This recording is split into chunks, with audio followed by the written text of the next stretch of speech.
Semifinals, what a scene. Man, where else would we rather be? One of the most beautiful parts of this great country, Bozeman, Montana, and a football crazy town, especially this year. It's been a really special year for Montana State.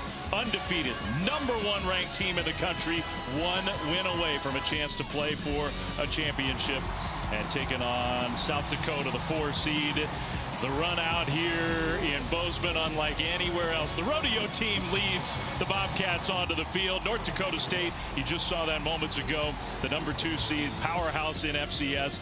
They will meet the winner of this one on January 6th in Frisco. And hi, everybody. Dave Fleming, Brock Osweiler, Stormy Bonatoni with us as well. Great to have you with us. You know, the whole country, Brock, is seeing the first year of the 12-team FBS playoff. Meanwhile, for decades, we've had a system like that here at the FCS level, and the cream rises to the top. We got a great matchup here today. We certainly do, and two phenomenal teams that are 60 minutes away from playing for a national title, and there's no shortage of star power out there on that field today. There's going to be 10 All-Americans combined between the two teams. They have the same style of play. Both want to run the football. They want to play great defense. Two of the best scoring offenses in all of FCS. Should be a great matchup. We'll start with Montana State, Brock, because they have had a special year. 14-0 for the first time in program history. They're the #1 ranked team at the FCS level. They've got star power left and right. Tommy Mellott, their quarterback, is kind of the guy who leads it all. He really is. He's been the heartbeat and the linchpin for this football team the last 4 seasons. Tommy football, he can do it all, but also you have Adam Jones, a freshman of the year in the Big Sky Conference, running back out of Sentinel High School in Missoula, Montana. And then defensively, you have Brody Grebe leading the way, a 3-time All-American, the Melstone Cowboy. He's going to be a lot of fun to watch. And then Brent Vegan with another Coach of the Year award. Yeah, National Coach of the Year honor for Brent, who's done a great job building this program up. They also get one of their big weapons back, Scott Trey Humphrey, who missed last week in the quarterfinals. Excellent running back, so they're as healthy as they've been in a long time. Certainly, and with Humphrey back in the backfield, you truly have a 3-headed monster when it comes to the running game with Montana State. Humphrey, someone who went over 1,300 yards on the season and double-digit touchdowns.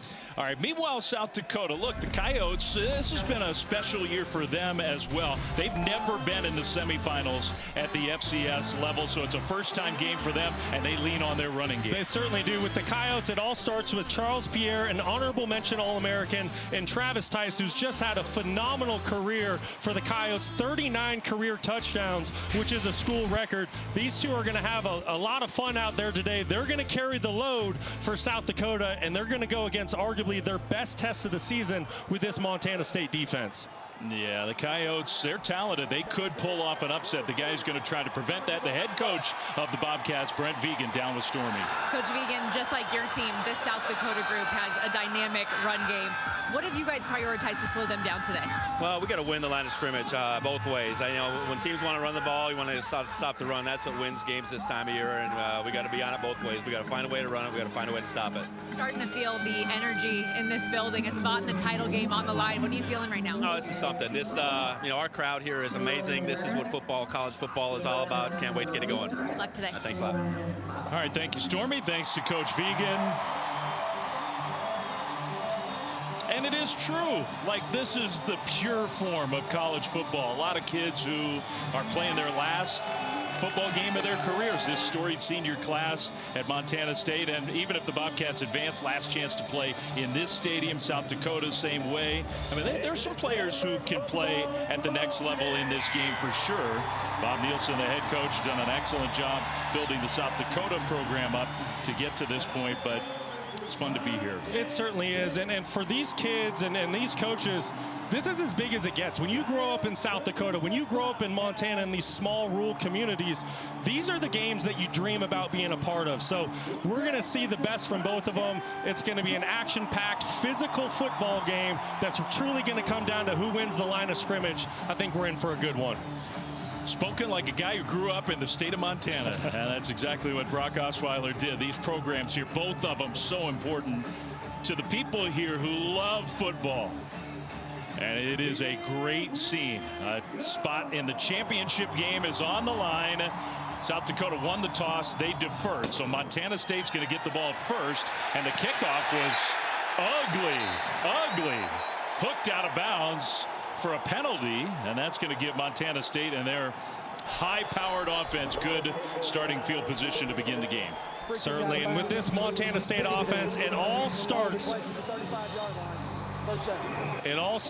with the quarterback, Tommy Mellott, 4-year starter, just has been absolutely sensational. Over 3,000 career rushing yards, 5,000 career passing yards. There's only one thing left in his career to check off, and that is win a national title. He is 60 minutes away, but he has a great test against South Dakota today. You can't overstate how beloved that young man is here and in the state of Montana. What a career. Tommy Mellott playing on this field for the final time. He's going to throw the ball. First play from scrimmage, and he finds Taco Dowler along the right sideline for a big gain to start things. Well, and we talked about Tommy Mellott's legs. He's an excellent runner, and because of that, you get so many eyes in the backfield from the linebacker and safety position on that play action fake.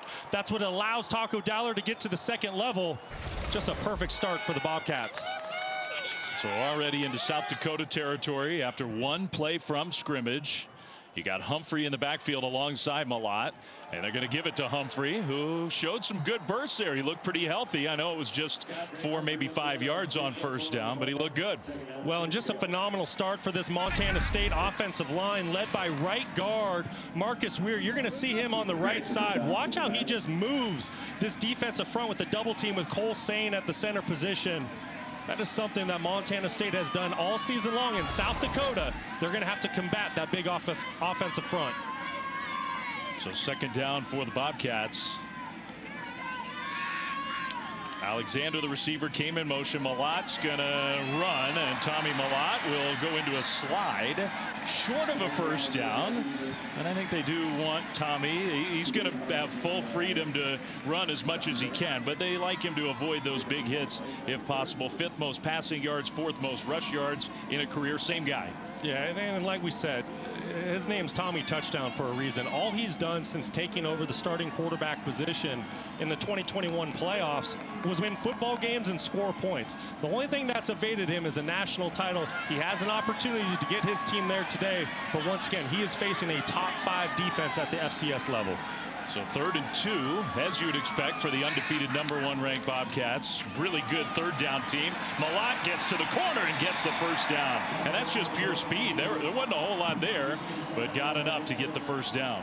Well, yeah, and that's the quarterback counter scheme that Montana State relies upon so much. It creates so much misdirection and eye candy inside for opposing linebackers. Just the slightest hesitation is going to allow Tommy Mellott to capture the edge, that time picking up a first down. Guy you talked about in the open, Brock, Adam Jones, the freshman of the year in the Big Sky, had a terrific first year on the field for Montana State. He's down in the backfield alongside Mellott. He'll get his first touch.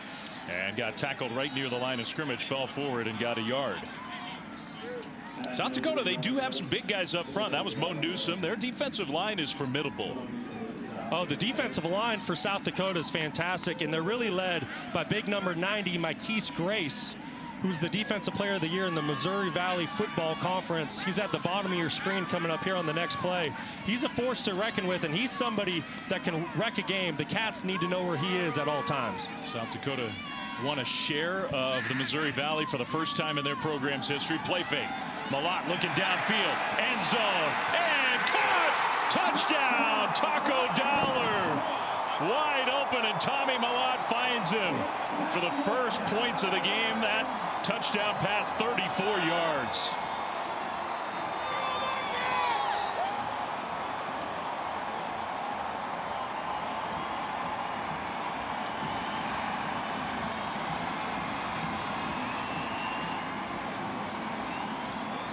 That's a pretty good statement from the Bobcats. 6 plays, 65 yards in 3 minutes to start this semifinal game. Well, that's exactly how you want to start if you're Brent Vegan and the Montana State Bobcats. Just marching right down the field, a perfect throw to cap off a great drive.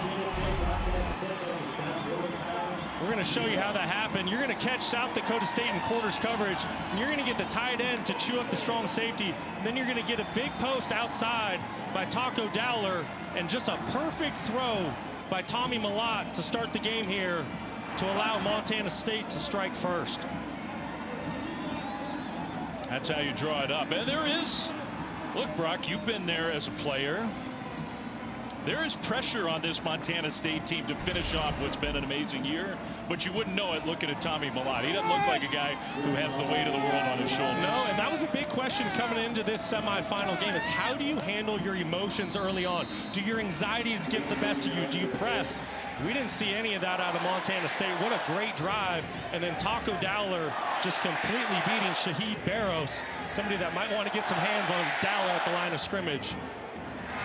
Kickoff for the Bobcats is going to go into the end zone, but returned by Mikey Munn, and that was a bad decision. He gets met at the 10 and tackled there.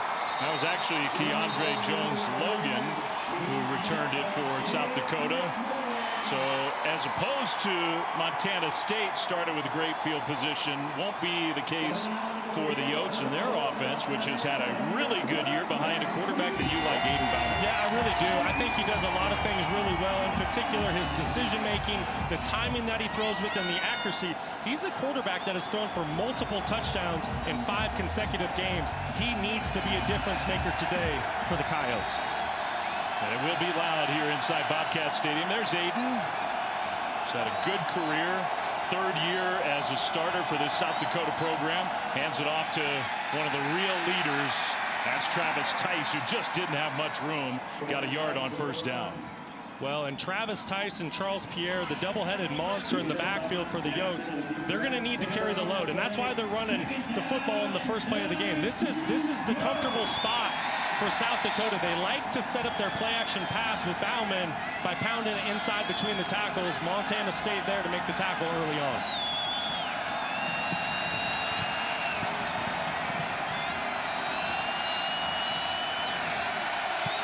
So 2nd and 9. You got Tice and Jones-Logan in the backfield, and now both of them empty the backfield. Bauman, the lefty quarterback, slings it, and that pass is caught. And on his feet, Carter Bell, who's a really good playmaker at that wide receiver spot. First down of the game for the Coyotes. Well, that was just a beautiful route by slot wide receiver Carter Bell. He's on an option route there. And the thing that I love most about it is he shows patience at the top of the route. He sets up the defensive back. He's playing off of his outside leverage. Just a perfect throw with the timing by Aiden Bauman. He's a good player, Carter Bell. He will be a problem, I think, for Montana State. 20 career receiving touchdowns. Was a great high school quarterback, but has been a great college wide receiver. Handoff and a big hit, but he is hard to bring down. Man, Tice got knocked backwards and then kept going to gain a yard on 1st down. Yeah, that's Alec Eckert, big number 97 inside, 6'2", 280 pounds out of Lewiston, Idaho. Don't be fooled by his weight. He is farm strong. You see him winning at the line of scrimmage right there, blowing the offensive guard 2 yards into the backfield. This is somebody that the South Dakota offensive line, they're going to need to get 4 hands on and control, because Eckert, he's a force up front. So he pushes the line back. Then McCade O'Reilly comes in from his linebacker spot and gets the hit on. So 2nd down and call it 8. With Tice behind Bauman. Fake it to Tice and a throw. That one is completed. And another 1st down out to the 45. This is Karan Adams. Well, Karan Adams, he has game-breaking speed. He's somebody that you better get your hands on him at the line of scrimmage, or he's gone. Aiden Bauman doing a phenomenal job recognizing how Montana State's playing. They're playing in soft zone coverage. You see the bail technique there by Woodard on the outside. And Bauman's going to take that throw all day early on in this football game. He's a big dude at the quarterback position. Can make all the throws. This guy was a 4-star prospect in high school, started his career at Iowa State. His dad played in the NFL. Bauman pitches it. Tice, right side, big hole. And Tice, still on his feet, is going to go sideline, cut it middle to the 15. Tice, touchdown! What a run! 55 yards.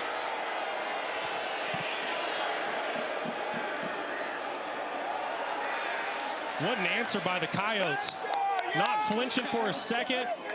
This is a raucous crowd here in Bozeman, Montana today. Just an excellent job, and it really all starts with L.J. Phillips, the fullback. Watch the lead block that he sets up for Travis Tice. Offensive line does a phenomenal job securing level 1. L.J. Phillips lays a great block on the strong safety, and Tice does the rest. Wow.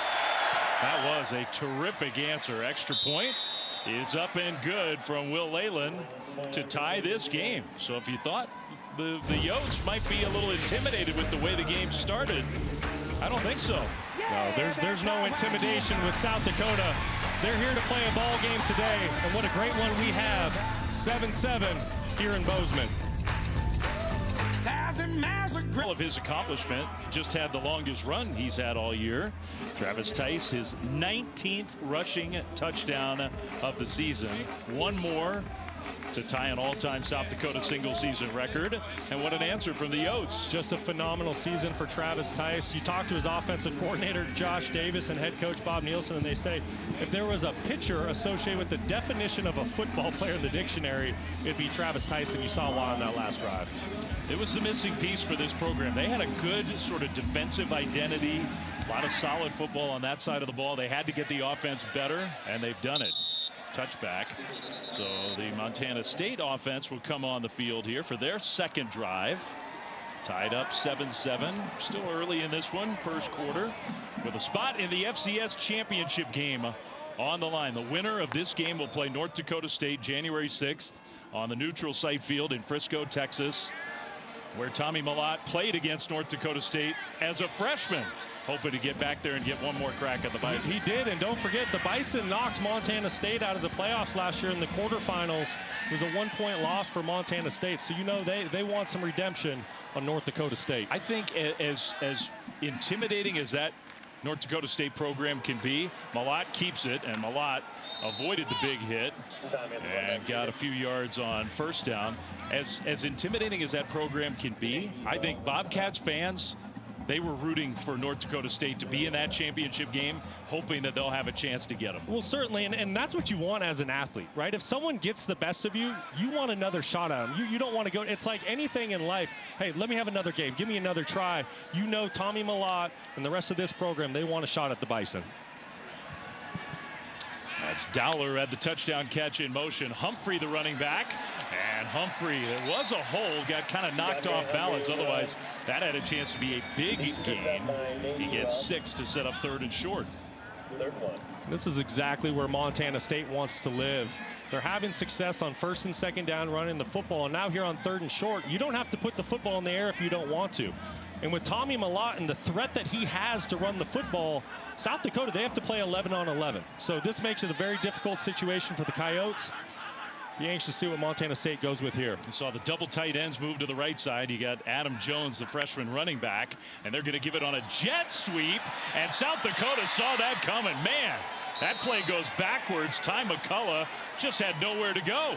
And that negative play means Montana State's going to have to punt the ball away. Well, and that all happened because of cornerback number 21, Mike Reed. He set the edge for the Yotes to force this speed sweep back inside. McCullough, one of the fastest guys on the field. You see that edge being set there. He had to turn it up. He couldn't capture the edge. That was great defense by South Dakota to force the punt and get off the field. And look, those plays have been very successful for the Bobcats this year for the most part. But now a flag on 4th and short. That might cost South Dakota big time. Wow. Wow. After they came up with the stop, assuming that that's against the Coyotes, that's going to be a first down. Offside. Number 49. 5-yard penalty results in a first down. Yeah, that's almost like a turnover, that penalty. No question. You're about to get the ball back to your offense and get decent field position. Instead, Montana State, they get a fresh set of downs. It's these plays. It's the unforced errors in games like this. Big stage games, you're one win away from getting to the national title. These are the things that add up. Very undisciplined play early on by South Dakota. I think that was Wade Abrams, a linebacker, who committed a huge penalty. So that gives Montana State a fresh set of downs. Mellott right back on the field, hands it to Jones, and Jones trying to stay on his feet, but he loses yardage. So far, the run defense for South Dakota has been outstanding. Yeah, it really has. And that time it's Mykese Grace. We were just talking about him, the Missouri Valley Football Conference Defensive Player of the Year. Watch what he does on right tackle Fleischman. Gets underneath his pads, sets him up, gets into the backfield. That's why he won the Defensive Player of the Year. I mean, this is a Montana State team that averages 300 yards rushing a game. They have bulldozed teams all year. Having a harder time here in the first quarter. Malott sailed it over Dowler, incomplete. Dowler was open after the little play fake and run fake. Incomplete. It's 3rd and 12. Yeah, the play action froze the linebackers for a second. It allowed Dowler to get behind him at the second level. Just a little misfire by Tommy Malott. But you need to give a lot of credit to South Dakota. This game's going to come down to who wins first and second down. Can you get the other team off schedule? You just mentioned it. The Cats average over 300 yards per game on the ground. By winning first down for South Dakota, it forces Montana State into a passing situation. That's not how they want to play. I mean, as a team, they average almost 7 yards a rush. Malott in the pocket on 3rd and long. Tommy Malott now going to scramble. Malott's got to get around one defender. He does. Leans forward, and I think they're spotting him short. He thought he got it. Wow, they spot him way short. I don't know about that spot. That official on the sideline thought he stepped out of bounds. And the offense is staying on the field. It's 4th down after a gain of 10.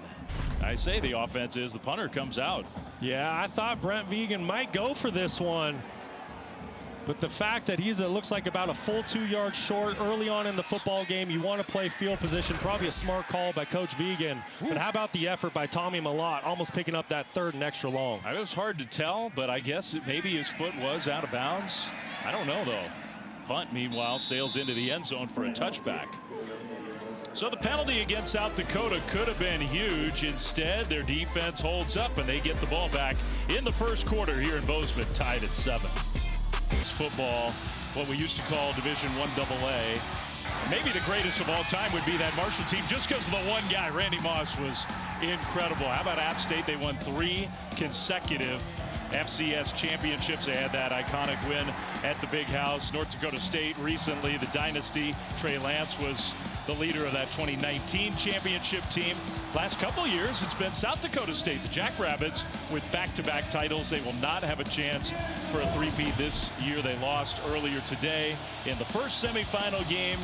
Undefeated FCS teams all time, and some of the great teams in the history of this level of football. Montana State has a chance to join that list, but they got their hands full here in this semifinal game. Tied up 7-7. South Dakota gets the ball back. That's Tice, and Travis Tice on first down gets a couple of yards and then leads forward and gets a couple more. It's a really good play by strong safety Rylan Ort coming in there, getting a hat on him. If he doesn't make that tackle, Tice is getting ready to break another big one. I think you need to give a lot of credit to this South Dakota offensive line right now. They're big up front, 6'7", 315, 6'8", 320, and that's kind of the size across the board. They're moving that Montana State defensive line right now. Maybe one of the biggest differences from, say, those flashbacks from years ago at the FCS level to now.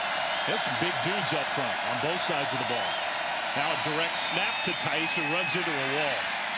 Tice got a yard, maybe 2 to set up 3rd down. You know, Fleming, you talk about the size of this football team. That's how the Missouri Valley Football Conference, that's how they build their teams. You look at North Dakota State, you look at South Dakota State, and now South Dakota, they're big up front. They want to be able to control the tempo of the football game, control the clock, and that's all done by running the football. But this is where Montana State wants to be. This is an obvious passing situation, putting the ball in Aiden Bowman's hands here on 3rd down.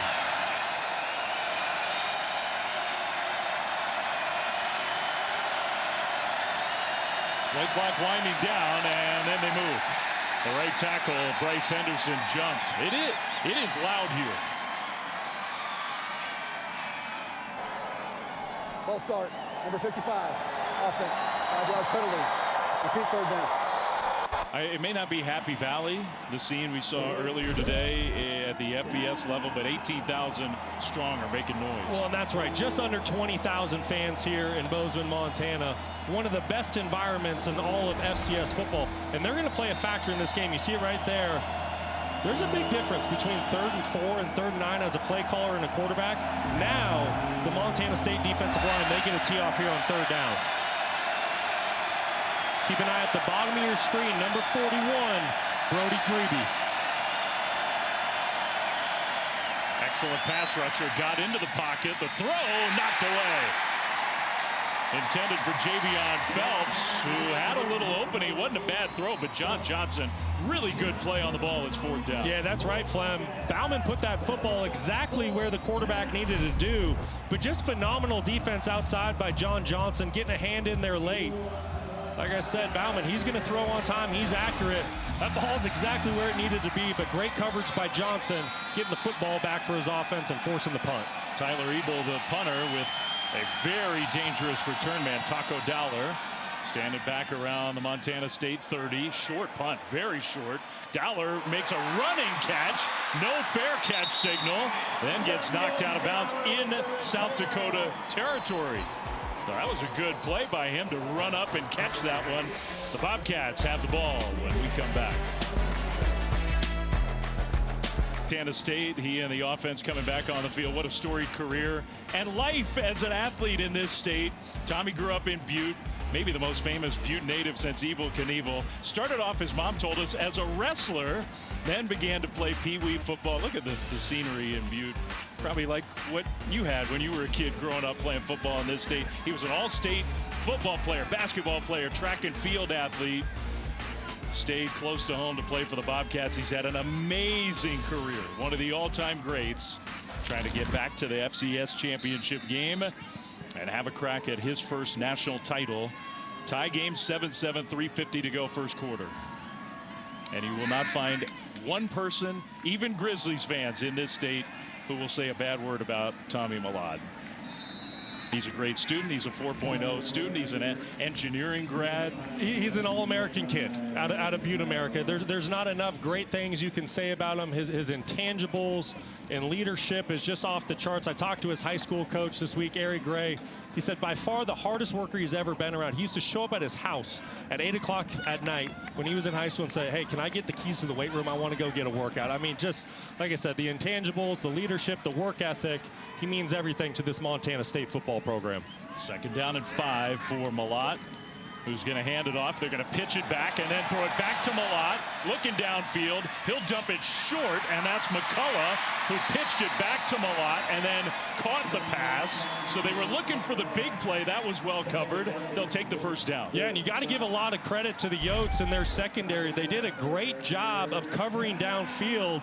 There was nowhere to go for the football with Tommy Malott. You're going to see a great job by the secondary, but then Malott does the next best thing. He doesn't force the pass downfield, which is sometimes tough to do for a quarterback, but he checks it down to McCullough. He gets positive yards and a fresh set of downs.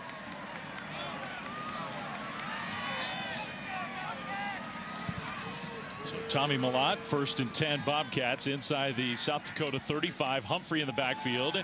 He'll get the carry. Left side, he gets wrestled to the turf after a gain of a yard. Let's go down to the sidelines to Stormy. Well, you guys talk about all the great things that Malott has done as a student, as an athlete. Let's add community service to that as well. And I just asked him where that motivation comes from to want to work so hard in so many areas. And he said his motto that's been instilled in him for years is how you do anything is how you do everything. And he wants to be the best person and player he can be. And he has somehow found a way to prioritize and make things work with his schedule that he's made it all happen, guys.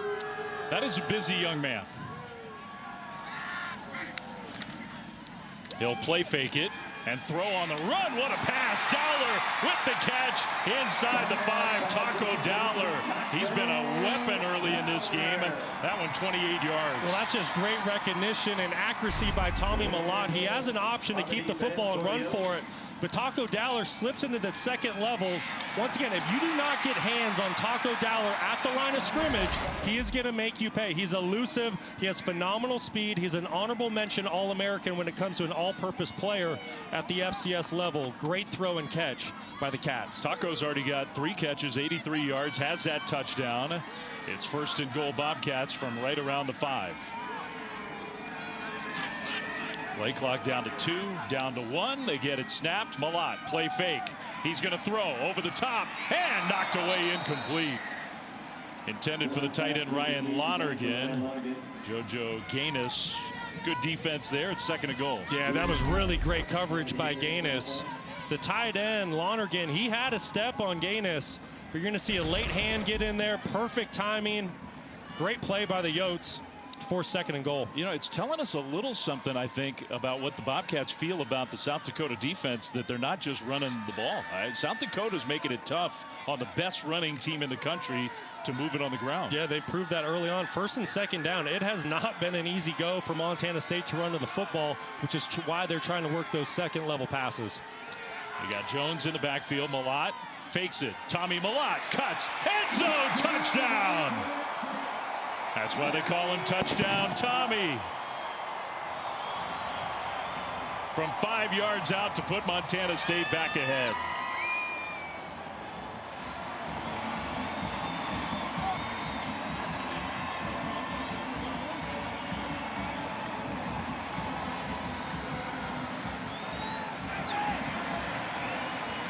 They got the great field position after the good special teams play, and then go 6 plays, 47 yards, and Malott was in the middle of all of it. Add another picture to the collage. Final minute here of the first quarter, and the Bobcats back ahead 14-7. We're going to show you how that last touchdown happened. When you're playing Tommy Malott, the one thing you cannot do is hesitate. And watch this defensive end right here, Gaze. He doesn't know. Should I take the running back? Should I play the quarterback? Just the slightest hesitation. Then you get eyes on the running back. Tommy Malott, he just needs a split second, and he will make you pay. Does it once again. He's been doing it his whole career. And Montana State up 14-7 here late in the first quarter. You know, you hear from Stormy. We tell the stories, the pictures his mom shared with us. They call him the GOAT. And you kind of think of him as like, well, he's just this hardworking guy. He's going to outwork everybody. And that is true. But he's a special athlete. He is explosive, fast. He's got a chance to play pro football. Maybe it's as a quarterback. Maybe it's as something else, because there aren't any athletes on the field today better than that guy. No doubt. Arguably, he's probably the fastest guy out there, which is why, as a true freshman, on his first play of his career, he lined up as the kick returner and played some snaps at wide receiver. So wherever he plays at the next level, a team is getting a great young man and an excellent football player. Touchback for the Yotes. Their offense will come back on the field. We remind you, coming up at 8 Eastern tonight, another college football playoff matchup from Columbus, Ohio. Number 8 Ohio State, number 9 Tennessee on ABC right here, also on ESPN. Tennessee, Ohio State. The first couple days of the first year of the 12-team college football playoff at the FBS level. Boy, and it's fun. What a start. How about that scene last night in Notre Dame Stadium? Unbelievable. South Dakota's offense back on the field. Charles Pierre and Tice sort of offset in the backfield with Bauman under center. They'll play fake it. And the quarterback with all kinds of time is going to check it down to Tice along the sideline. And a nice decision there. Man, Bauman was just waiting and waiting and waiting, and that's a first down, South Dakota. Well, and Flem, you mentioned that Pierre and Tice are both in the backfield pre-snap. Because of that, Montana State, they're going to roll down their strong safety, and now you get single high coverage. Great job with the play action. South Dakota, they're trying to take a shot down the field. Great coverage by the Cats, nowhere to go. But this is what Bauman does, and this is why he's so deadly out there at the quarterback position. He doesn't force it. He checks it down, gets a fresh set of downs. And as we've seen already, generally, getting the ball to number 5 is a good thing. They fake it to 5, throw it across the middle. The tight end in stride with the catch into Montana State territory. That's Galbraith, J.J. Galbraith, All-American tight end. Yeah, and what a season Galbraith has had. You're going to see on the play action fake, what it does is it creates hesitation for the Montana State linebackers, and that's all Galbraith needs to get to that second level of the defense. Great recognition by Aiden Bauman getting into his All-American tight end. Could be the final play. That one was of quarter number 1. So the number 1 seed, undefeated Montana State. It's not going to be easy for them. As great as they are, South Dakota has come to play, and they're moving the ball. So we got a 7-point game at the end of the first quarter. After this message, we'll be back from a word from our ABC stations.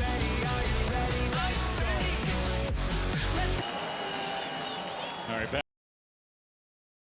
Army was with Bob Nielsen, the South Dakota head coach. Asked him about trying to defend Tommy Malott. What have you seen from your defense trying to defend Tommy Malott today? Well, he's a good player. You know, we've got to make sure we account for him in the run game. He's made a couple of good throws. You got to get our eyes in the right spot. We'll be better here as the game goes on. What kind of response are you hoping to see from your offense? Good response, first drive. We've got to keep moving the football. As part of what we've got to do is we got to control the football ourselves. Thank you. Old school Bob with the tie. Always wears the tie as the head coach. Handoff and a huge hole out into the open. That's Pierre down the sideline. Touchdown. 45 yards on the first play of the second quarter. They had a 55-yard touchdown run in the first quarter. That was Tice. This time, Charles Pierre Jr. What an answer by South Dakota. Unbelievable. Pierre Jr., this is what we said in the open. If he gets out in the open field, if he gets any space in that front, but you got to give a lot of credit to that offensive line, he's going to be gone. And he shows his speed, his elusiveness. We mentioned, how was South Dakota State going to handle this environment? I'd say they're handling it with flying colors right now. I would say.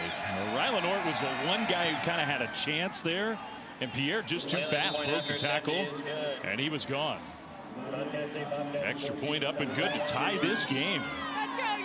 Yeah, just such an impressive job by the offensive line, and really right guard number 59. You're going to see him work up to the second level. That's Adrian Hawkins. He's the guy that really gets Pierre open.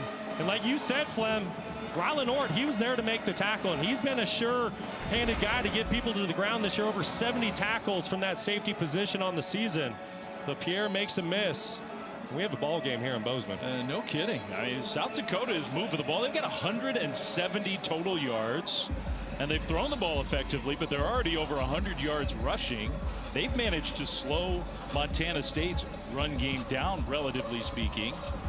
And if you thought coming in, these championship kind of games, this is a semifinal game spot in the FCS championship on the line.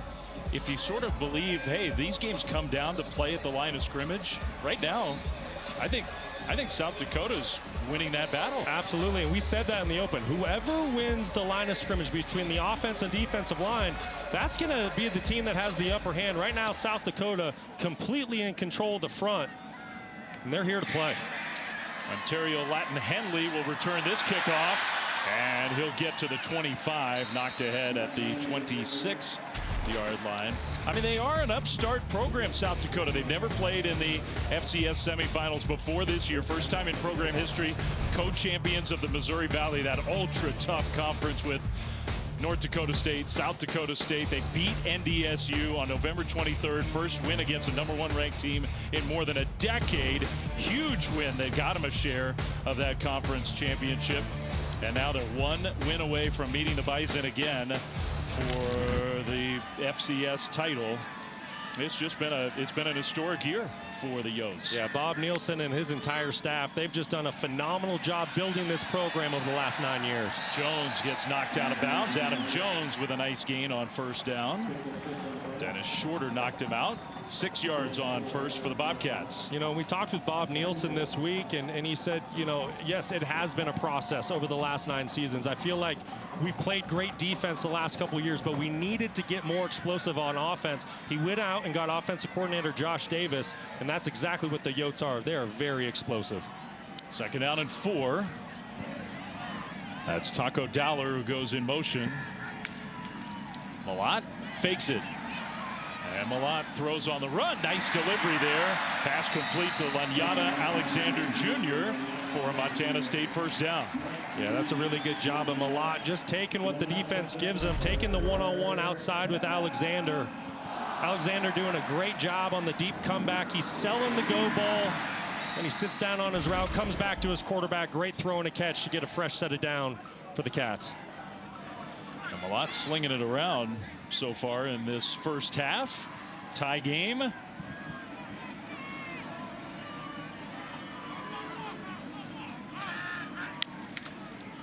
Handoff Jones picking his way forward. Just not a lot of room. 3-yard rush on first down. That was Blake Holden that time who led the way. Yeah, and Holden's doing a good job, and that's a battle that we're going to watch all day inside. Big number 61 for South Dakota. Watch the double team he gets. He does a good job fighting through it, but you also need to give the Cats some credit. They get the initial movement, but then Holden fights through it, and that's going to be the game within the game. Who wins in the trenches today? Right now, it's very physical down there. 2nd and 7, nearing midfield.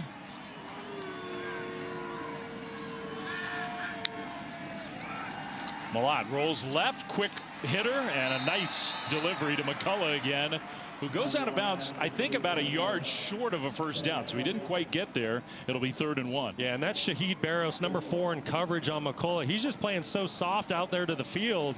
Malott does a great job of recognizing that, and on the rollout, he's just going to take what the defense gives him. If you're going to give him that much space, that's a throw he's going to take all day. I mean, it's probably 4-down territory, but I think this is a good test, Brock, early still in this game. It's 3rd and 1. For most of this season, this has not been an issue at all for Montana State. And Montana State, they have a choice to make. I do agree. I think it's 4-down territory. So do you take a shot here and try to catch South Dakota off guard, or do you just pick up the first down on the ground? You got Jones in the backfield. He'll get the carry, and Jones gets the first down. Adam Jones, just a phenomenal season. The Big Sky Conference Freshman of the Year. He's a freshman out of Sentinel High School in Missoula, Montana. He's a physical runner, 6'1", 200 pounds.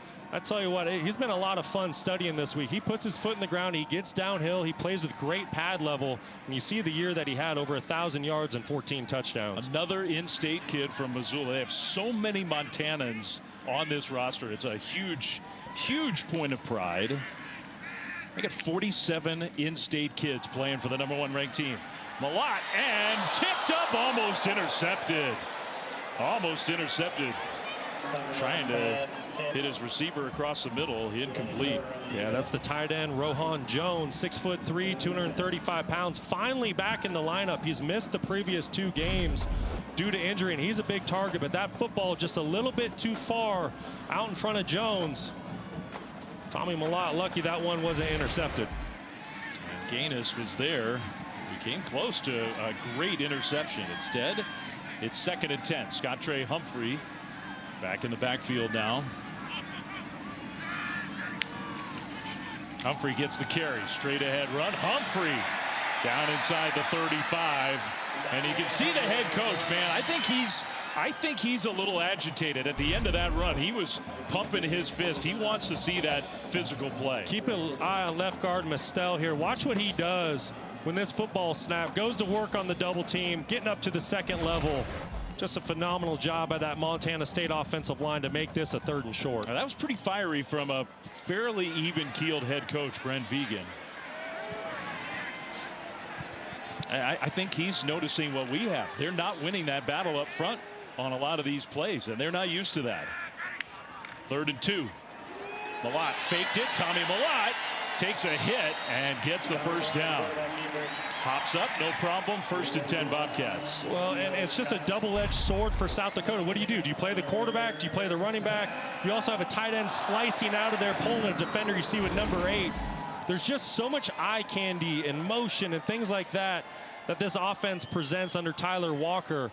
It's so difficult to defend. And there you go, Montana State getting another first down. On the move here after South Dakota tied the game up. There's the numbers averaging. That's an amazing number.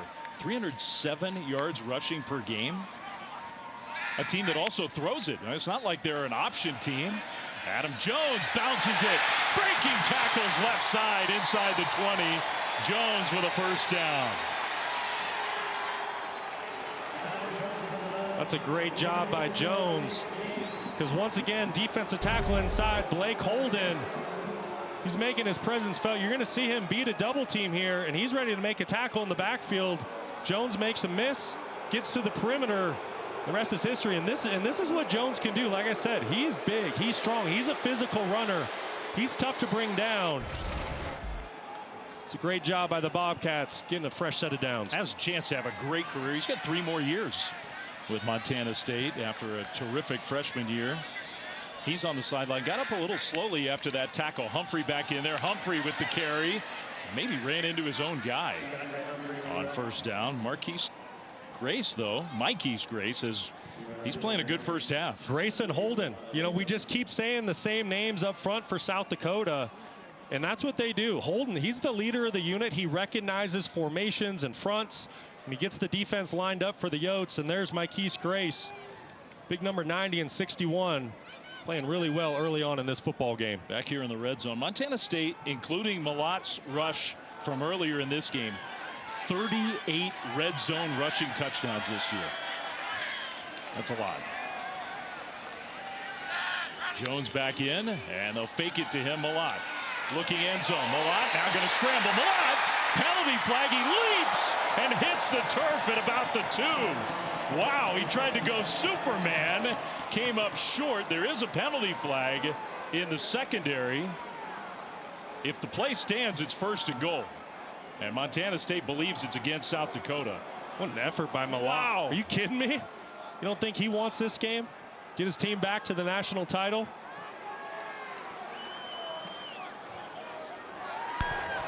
Hold. Number 4, defense. Penalty is half the distance to the goal from the end of the play, and an automatic 1st down.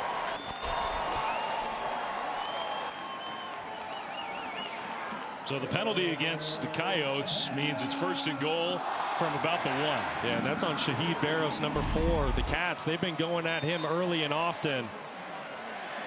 This is the effort you were talking about. Yeah, just unbelievable. Nowhere to go with the ball down the field. Does the next best thing. Tucks it and run. Doesn't force the football anywhere. And how about that going up and over? Handoff. Humphrey. Touchdown. 12th play of the drive. And another rushing touchdown for the Bobcats. Back ahead.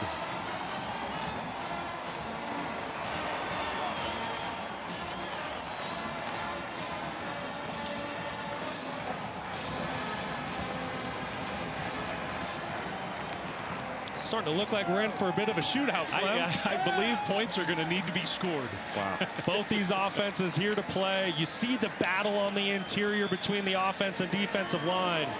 This is just a good old-fashioned physical football game here in Bozeman, Montana. Yeah, maybe part of it is, I mean, it's late December in the Rocky Mountains, and it's 50 degrees. Beautiful day. It couldn't be nicer out there. Good conditions for offense and for Tommy Malott to show off his skill set. Man. Well, he's going to do everything within his power to get his team back to the national title game. Trying to go up and over. And then one play later, you hand it to Scottrey Humphrey. He pounds it in behind the big offensive line. We're 21-14 here in Bozeman.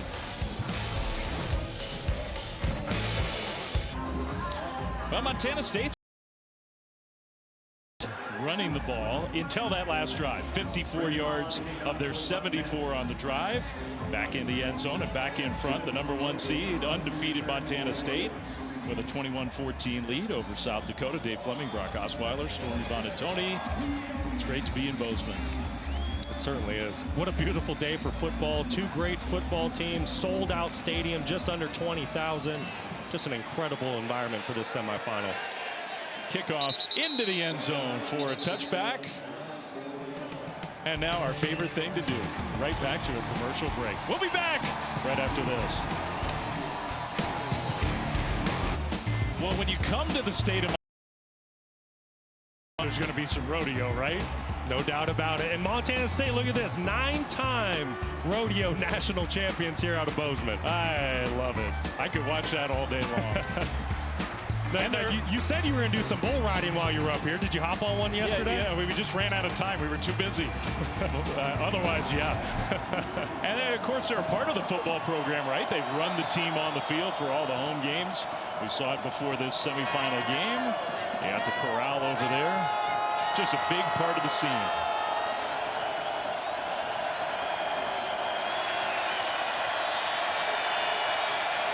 And they love their Bobcats football. 21-14, South Dakota. They've been impressive on offense, getting the ball back. Travis Tice jumps right over one would-be tackler and gets out to the 30. Let's go down to Stormy. Yeah, and this South Dakota running back room has been very vocally confident on the sideline too, guys, saying, don't build Montana State up in your head. They're not all that. Said our run game can do this all day. So we'll see if they continue and that confidence carries over to the field more. Well, Stormy, I'd say the Yotes are off to a phenomenal start. Already 115 yards on the ground. We're not even close to halftime. Got to give a lot of credit, though, to that offensive line for South Dakota. Yeah, the total yards, the two explosive runs, big-time runs. That's 2nd and 4. Jones-Logan went in motion. They'll dump it short to a tight end who gets to the corner. He tries to pull a Tommy Malott and leap over a Bobcat, and he gets the South Dakota first down. Yeah, that's J.J. Galbraith, the All-American tight end. It's a tight end delay screen. You're going to see him right here on the left side of your screen. Great job by Aiden Bauman selling the speed sweep. You get the defense to flow to the field, and then you come backside with the tight end screen. It's a great play call by Josh Davis. Yeah, Galbraith is a good player. They have a lot of them. Pierre, Tice, Bauman, Galbraith, Carter Bell, the wide receiver. A lot of weapons for the Coyotes. Don't call them the Coyotes. Play fake. Bauman is going to be hit. Wow, he never saw Kenneth Iden, who just smoked Bauman. Kind of a miracle that Aiden Bauman held onto the ball. Well, if Kenneth Iden does not get there for Montana State, I think South Dakota had a touchdown. Look at the left side of your screen. Watch the defensive end work. The junior out of Bozeman High School does a phenomenal job beating the left tackle. But if that doesn't happen, Karan Adams at the top of your screen is wide open down the field for a potential big play. It's a great job by the defensive front of Montana State and Kenneth Iden. Could have been a touchdown. Instead, it was a loss of 7. And now penalty flag thrown. Doesn't take much to get this crowd revved up. A little head start by the right guard. False start, number 59. Offense, 5-yard penalty. It's Adrian Hawkins. It's the second false start here for this offensive line for the Yotes today. This crowd here in Bozeman, they are certainly having an effect on this football game. They know what's at stake, and they want another trip to Frisco, Texas. 2nd and 22. That's the 4th penalty you saw against South Dakota. Montana State has not yet committed a penalty.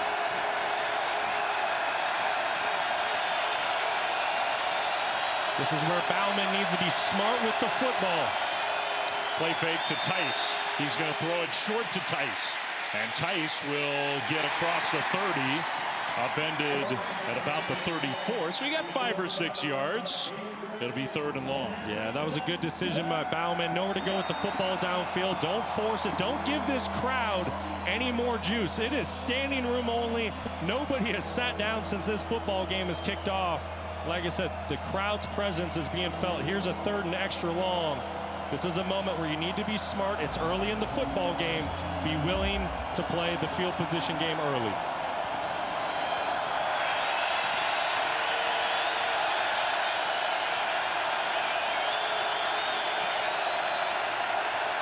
Trying to get the play snap. They did. Bauman will throw incomplete. The pressure was coming again. Really, for the first time in this game, Brock, that defensive line for Montana State started to get some heat on the quarterback. Yeah, they really did that drive, and I think they're settling in. You know, these are two uncommon opponents. They haven't played each other this year. So now you're starting to feel out one another. You get a sense for how the guy across from you wants to play. And Brody Grebe and Kenneth Iden, they're really starting to make their presence felt for the Bobcats.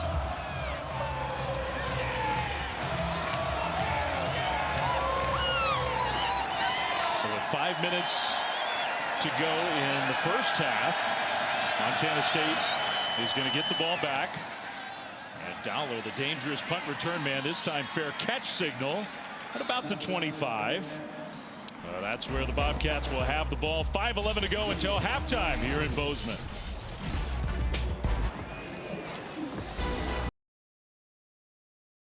FCS championship game Monday, January 6th, 7 Eastern on ESPN, ESPN Deportes, ESPN Plus. Kind of cool to have it in that Monday night football time slot. The winner of this game will face number 2 North Dakota State from Toyota Stadium in Frisco. Our crew will be there. I was going to say, we'll be there. I can't wait. That's going to be fun. FCS national title. This is the football I grew up watching, so it's very special to be part of it. 47 years of this FCS playoff format. What took the FBS so long? Tommy Mellott carry on first down. Gets shoved out of bounds after a gain of 4. These 4 seeds, top seeds, North Dakota State beats South Dakota State, looking for a three-peat. That won't happen. The Bison, 9 FCS championships, the most all time. They'll be going for their 10th on January 6th. Montana State hasn't won one in 40 years. No. They're anxious. Oh, they certainly are, to say the least. It would mean everything to this community, this program. But the FCS national title, it's really gone through South Dakota State and North Dakota State in recent years. Montana State and South Dakota trying to put their fingerprints on it. Second down, play fake. Mellott is going to throw, and a nice pass and a good catch. Ty McCullough went down to the turf to get it. First down, Bobcats. That was a great job by Tommy Mellott. I love he gets outside the pocket and he does a little pump fake, and that pump fake gets the defensive back to bite on the underneath receiver. He comes up, and then Tommy Mellott throws it right over his head. He's really in command early. You're going to see the pump fake. Great job. Gets the defender to bite. Allows Dowler to the second level. He really throws well moving forward. A lot of quarterbacks, that's hard to do. And it's really hard to defend. You're right, Flem. He's extremely accurate on the run. He's going to throw back the other direction. The pass was knocked down. Wow, that was Grace again, who's playing a heck of a half. You know, Grace had a kind of a quiet game last week in the quarterfinals versus UC Davis. Davis did a great job. They got 4 hands on him at the line of scrimmage. They were chipping him with tight ends and backs. But today, Grace is making his presence felt, and he's been making plays early on. Great job on the tip pass with Montana State trying to set up a screen. Another big numbers. 9.5 sacks, 18 TFLs. Top 15 in the FCS in both those. Part of the reason why he won that Defensive Player of the Year award. And just a sophomore. Clock stopped, 3:45 to go until halftime. And a handoff. Jones, right side run. Jones got hit hard. Leans ahead across the 45 to the 46.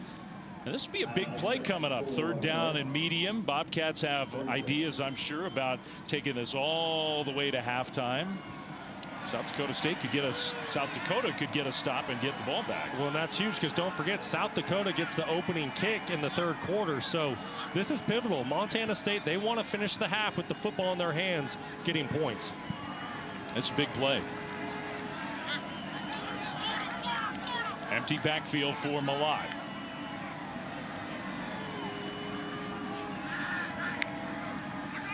Back to pass. Now going to try to run. Mellott so fast, and it's just, how do you stop that? Unbelievable. You don't. And it's just so deceiving. If you don't take the proper angle on Tommy Mellott, he's going to make you pay, and that's exactly what happened there. South Dakota had pretty good coverage down the field. Not really anywhere to go with the football early on in the down. Tommy Mellott does the next best thing, tucks it, picks up a fresh set of downs, and that's why he's won so many football games here. You know, we were talking to his head coach on the field before the game, you and I, and Brent Vigen said, and when Pro Day comes around and they test Mellott, he may well run like a 4.3 something, sub 4.4 40 time. Really special speed. Under 2.5 to go until halftime. Play fake. Mellott is going to throw, and that one wide open. Taco Dowler, who tried to cut it back inside, got stopped right at the South Dakota 35, but another Montana State first down. That was a really good job by Tommy Mellott, reading it out there and finding Taco Dowler. He was trying to take a shot down the field to McCullough. You're going to see McCullough here. He clears out the corner. Corner gets out of there. There's only a curl flat defender. Dowler just gets right behind it for the pickup. Great job by Mellott, reading it out, not forcing the football down the field. And that play will take us to the 2-minute timeout. Yeah, Bobcats on the move again, trying to put points on the board before halftime. 2 minutes to go until half, 21-14. I'm Matt Berry. Coming up at the half, there is play. Clemson and Texas, they just kicked off. Penn State had their way with SMU. We'll have highlights of that. Plus the big one tonight in Columbus, Ohio State taking on Tennessee. Gentlemen, what a great weekend for college football. Playoffs start to finish. We'll have it all for you coming up at the half. No kidding. And for fans of FCS football, I mean, I think there is this sentiment at the FCS level of what took you guys so long to figure out how a bigger playoff could be great for the sport. Receiver in motion on first down. Montana State, Malott, great move. Another good one, takes a hit as he leans forward. He's taken a few big hits in this first half. That was Dennis Shorter, a gain of 9 on first down. He's certainly taking some big hits, but he also dishes them out. It's the speed sweep that Montana State does, and it gets the linebackers to flow. Watch these backers, how they flow with this speed sweep here, and that's what opens up the air in the front for Tommy Malott. Offensive line does a great job getting a hat on a hat. Tommy Malott showing his elusiveness, picking up a great gain on first down. And it's not a coincidence, Brock, that the Bobcats are taking their time here. They do not want, no matter what happens at the end of this drive, they don't want South Dakota to have a chance. Play fake. Malott is going to take a hit again as he throws toward the end zone. Oh, my goodness. And Malott needed a minute before he got up. Wow. It was a huge hit by Nick Gaze, defensive end for South Dakota. Just coming in and cleaning out Tommy Malott. Ooh, top of your screen. Malott showing his toughness, keeping his eyes down the field, not affected by the rush. This place got quiet. Rightfully so. I mean, this kid means everything to this program. His legs, his arm, his leadership. Good to see him back up. They have a lot of things on this Montana State team. They don't have a lot of experience at quarterback behind Malott. Third down and short. Malott is going to get to the corner and run out of bounds. First down again. Almost impossible to stop. If he needs only a couple yards, you can't catch him. No, you can't. And it was great coverage down the field by the Yotes secondary. Nowhere to go with the ball. But once again, Malott showing his speed. He's able to capture the edge, beat the linebacker, and pick up a fresh set of downs. Here with 1:05 on the clock, I'd expect Montana State to run the football here. You just said it a minute ago, Flem. You don't want to give South Dakota time to go get points before half when they get to receive the opening kick in the third quarter. Both teams have all 3 timeouts. So 1st and 10 from inside the 25. Malott is going to hand it off. Humphrey, right side. Humphrey inside the 20. And still no timeout called, so that clock will move under a minute to go. Gain of 5. I'm a little surprised South Dakota's not burning one of those timeouts. Yeah. You know Montana State, they're already in scoring range. They have a field goal in their back pocket if they're smart with the football. I would try to force the Bobcats' hand a little bit and get the football back. I mean, they're not inside the 15. They're still at the 19. They're going to motion Malott and bring Jones into the backfield, and then they move. They didn't snap it in time. Wow, so that's this part of the field, letting the clock go down, not using your timeouts. Ball start, number 2, offense, 5-yard penalty. And then you commit that penalty. This is, I understand wanting to take as much time off as possible. They're putting themselves in a tough spot. Yeah, I agree with Brent Vegan not taking a timeout for Montana State, but I would have liked to see them play with a little more tempo. Get up to the line of scrimmage, get that ball snap, because now with 31 seconds, you're kind of pressing your hand a bit to get some points before half. Yeah, and you're almost in a spot where you think 3 instead of 7. The penalty is qualified for a 10-second runoff. Now, Montana State is elected to take a timeout. First charged of the first half. This is a 30-second timeout. Montana State looking a little unorganized there. I think Coach Vegan wants to get his team on the same page. He knows how critical this sequence is for the Bobcats. So one spot in the championship game has already been filled. North Dakota State, a thrilling win. How about Trey Lance's brother, Bryce, with a 3-touchdown performance today, including a spectacular catch that ultimately was the game winner. So North Dakota State meets the winner of this one January 6th on ESPN at 7 Eastern. NCAA FCS Championship. We're talking about that and the timing of it and whatnot. If you want more information, visit NCAA.com, the home for all 90 NCAA championships. it's typically been a game played in the middle of the day. It's going to be cool to have under the lights in Frisco. Oh, it's going to be a lot of fun. And like you said, it's going to have that Monday Night Football feel to it. We'll be down there calling the game. Really looking forward to it. 2nd and 10 for the Bobcats with only 31 seconds to go until halftime. And they'll hand it off again. Jones out into the open. Jones inside the 15, and now a quick timeout from Vegan, even though the first down was going to stop the clock to set the chains, because he did get a first down. Montana State couldn't waste any more time getting organized, so they burned their second timeout. Yeah, that was a really good decision by Brent Vegan. Keep an eye on the linebacker 33, Gabe Hardman. Great jump cut here by Jones, but Hardman 33, he needs to squeeze down on that zone read. He's given too much space for Adam Jones and Tommy Malott there. Jones makes him pay. And here you are, 1st and 10, 26 seconds left. Ball's just inside the 15. Montana State really in control here late in the second. Yeah, I mean, you're definitely, you're in field goal range, and this is where having a quarterback with so much experience, so much poise is helpful. Yeah, and in a lot of ways, I'd say your full playbook in the red zone is at your disposal. You do have that timeout, like you mentioned, Flem, but with 26 seconds, you can run, you can do your screen game, or take some throws to the end zone. Montana State's in a really good spot here.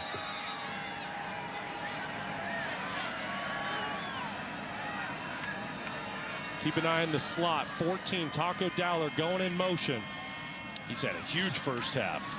Malott play fake, rolling left. Malott throws middle, incomplete, and there he was. That was Dowler, and he couldn't quite hold on. Yeah, that's the matchup offensive coordinator Tyler Walker wants. He got one of his fastest playmakers on a safety, number 2, Dennis Shorter. That's a mismatch for South Dakota. If you're safety, you don't want to see Dowler down there. And here you go. It's just a basic over route off the play action. Dowler had a step on him. And I think Tommy Malott put that football exactly where it needs to be. That's one that Dowler's going to want back tomorrow. When he was 2 years old, he was sitting in his kitchen with his twin brother, and he told his family, "My name is Taco," and the nickname stuck. Malott, right side run. Malott gets dragged down inbounds, and now Montana State's got to use that final timeout. Good open field tackle by Shorter there. Their third and final 15 seconds to go. It'll be third down. 30 seconds. That was a really good tackle by Shorter. If he doesn't get hands on Malott, Tommy might have taken that one the distance. And here you go with the cat and mouse game. Third down, 15 seconds. Montana State's out of timeout. So this ball, when they throw it, it needs to be in the end zone if Tommy's going to throw it. The question is, if you're South Dakota, do you bring pressure here or do you play coverage? If I'm defensive coordinator Travis Johansson, I want to speed up the clock of Tommy Malott. I'm going to bring pressure here and force the senior quarterback into making a quick decision. So good breakdown from Brock, who obviously as a quarterback over the years had many situations like this. You've also shed your, it's so warm here in Montana on December 21st, the jackets come off. Jackets, pea coats, scarves, it's all gone. Beautiful day for football, and it's maybe part of the reason why we've seen so much offense in this first half. Yeah, right? Both these teams really came out the gate swinging. And I think you have to give the credit to the offensive line. They've given the quarterbacks time to operate. Running backs have made big plays for both sides. And it really looks like we're in for a great shootout today. So 3rd and 8. You can't get tackled in the field of play. The throw on the sideline knocked away. Incomplete, intended for Alexander. And now the field goal team is coming out. And I do wonder whether the Bobcats would think, were we a little too loose with the clock there? They took away some of their options late in the half. Yeah, potentially. You probably want to keep your foot on the gas, but at the end of the day, there was an option for a touchdown. There was a corner route from the slot at the top of the screen to the field. Malott had a chance at a touchdown. I don't like that decision throwing short, but nevertheless, here's an opportunity for 3 more points before half. And to the point you made a minute ago, they had the ball in the hands of their best receiver in the end zone, and he couldn't squeeze it. That would have been a touchdown. Field goal is up and good, so they take almost the entire end of the half off the clock, and they don't get 7, but they get 3. So it's not like it's a disaster. That was well executed overall by the #1 team. Fantastic situational football by the Bobcats. Well, tomorrow, 10 a.m., NFL Countdown Crew getting you caught up on all the news, getting you ready for the games right up to kickoff. And then on Monday Night Football in Green Bay at Lambeau. Packers and the Saints, 8 Eastern, right here on ABC, on ESPN Deportes.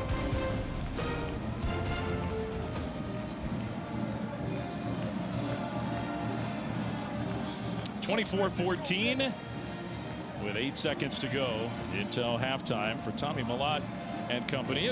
Not easy early in the half. They got some plays in the pass game.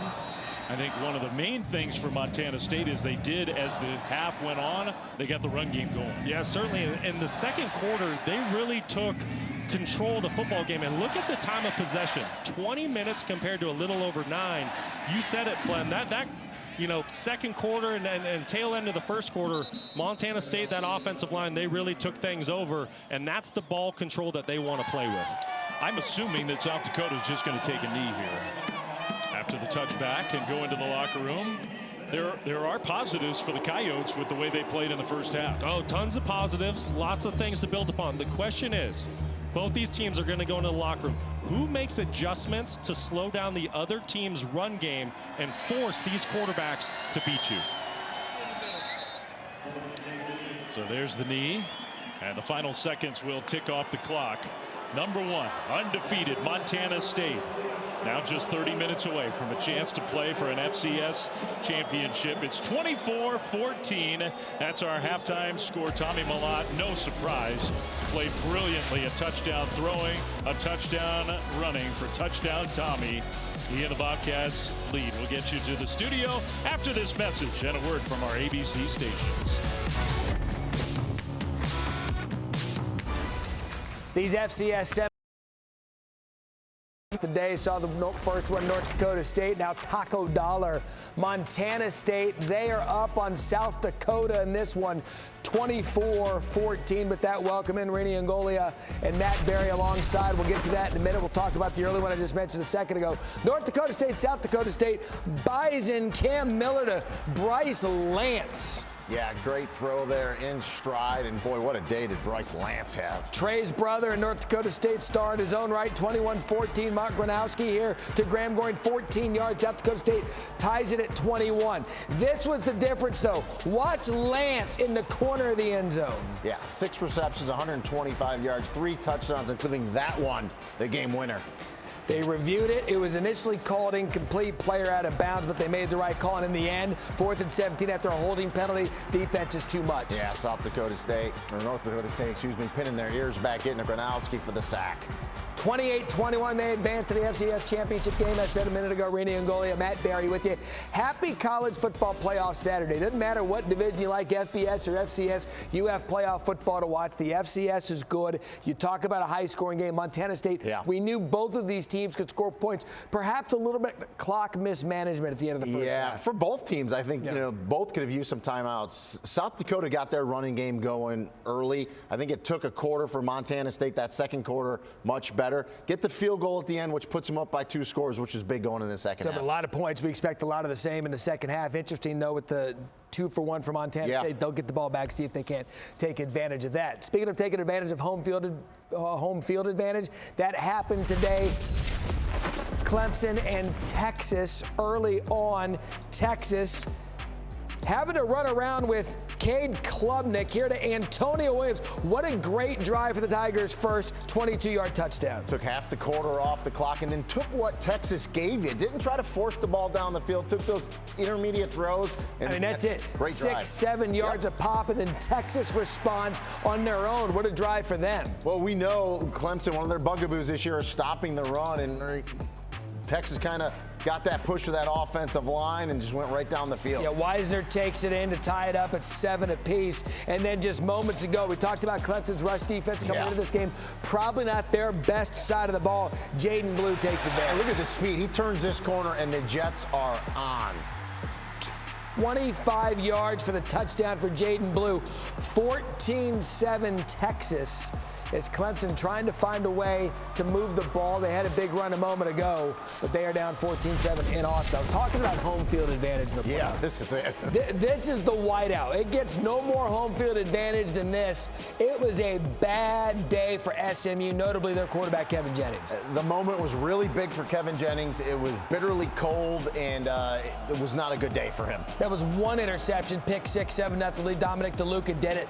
Then again, floats it ill-advised. Tony Rojas, 59-yard pick 6, 14-0 Penn State. And you can see the discrepancy in the line play all game long. Jennings running for his life there.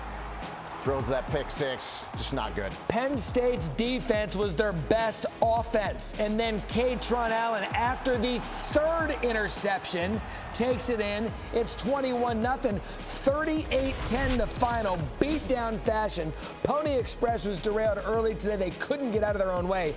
They only scored 3 points in 4 red zone trips, while Penn State had 3 takeaways, scored 21 points off those turnovers, including 2 costly pick 6s. That's the story in this game.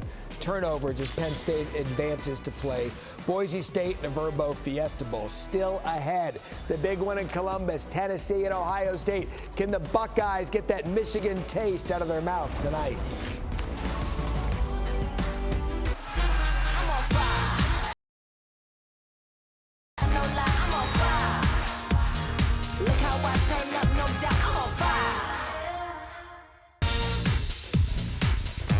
It'll be a great championship tomorrow right here on ABC. Moments ago, Quintravion Wiseman. Boy, that Clemson rush defense is having a problem. Yeah, we talked about that going to be an issue for them, and I thought Trey Wiseman might have a good game today.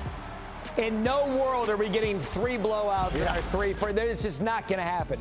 I refuse to let the football gods let that happen. Updated bracket, Penn State, Boise State, as I said, Verbo Fiesta Bowl, December 31st. Notre Dame, Georgia, that one's set. What a T-shirt that is.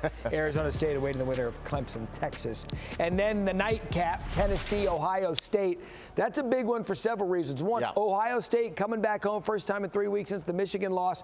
Tennessee comes in out of the SEC, young quarterback, good defense. But for Ohio State, speaking of quarterback, they can't have the Michigan Will Howard show up tonight. Talked about it earlier. Will Howard, just make the ordinary plays. You don't have to make the extraordinary plays. What do I mean?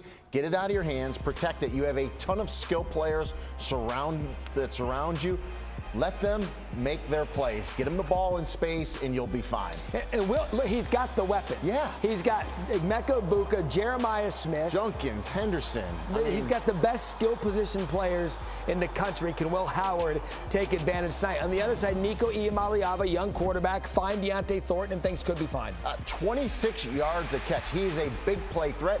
Get Dylan Sampson going as well, your 1,400-yard rusher. That's a great 1-2 punch, but watch Thornton tonight. He can make some big plays. How about Ohio State defensively, first in the FBS in yards per game and in touchdowns allowed? Usually we're talking about Ohio State, Ryan Day, Chip Kelly in the offense. Jim Knowles. But really tonight, Jim Knowles, the Buckeyes defense, Tennessee and their defense. What do you expect for a winning score? What are we looking forward to tonight? Well, I'm going to go with you. No way this game's a blowout. It's an 8-9 game. I think it's going to be a tough game. I'm thinking something like 28-24-ish. Ooh.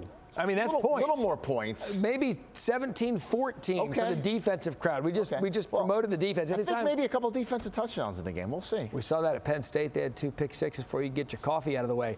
Yeah, I'm with you. We're not getting 3 blowouts. I still have faith in Texas and Clemson to get close. But the nightcap, ESPN, ABC, Tennessee at Ohio State.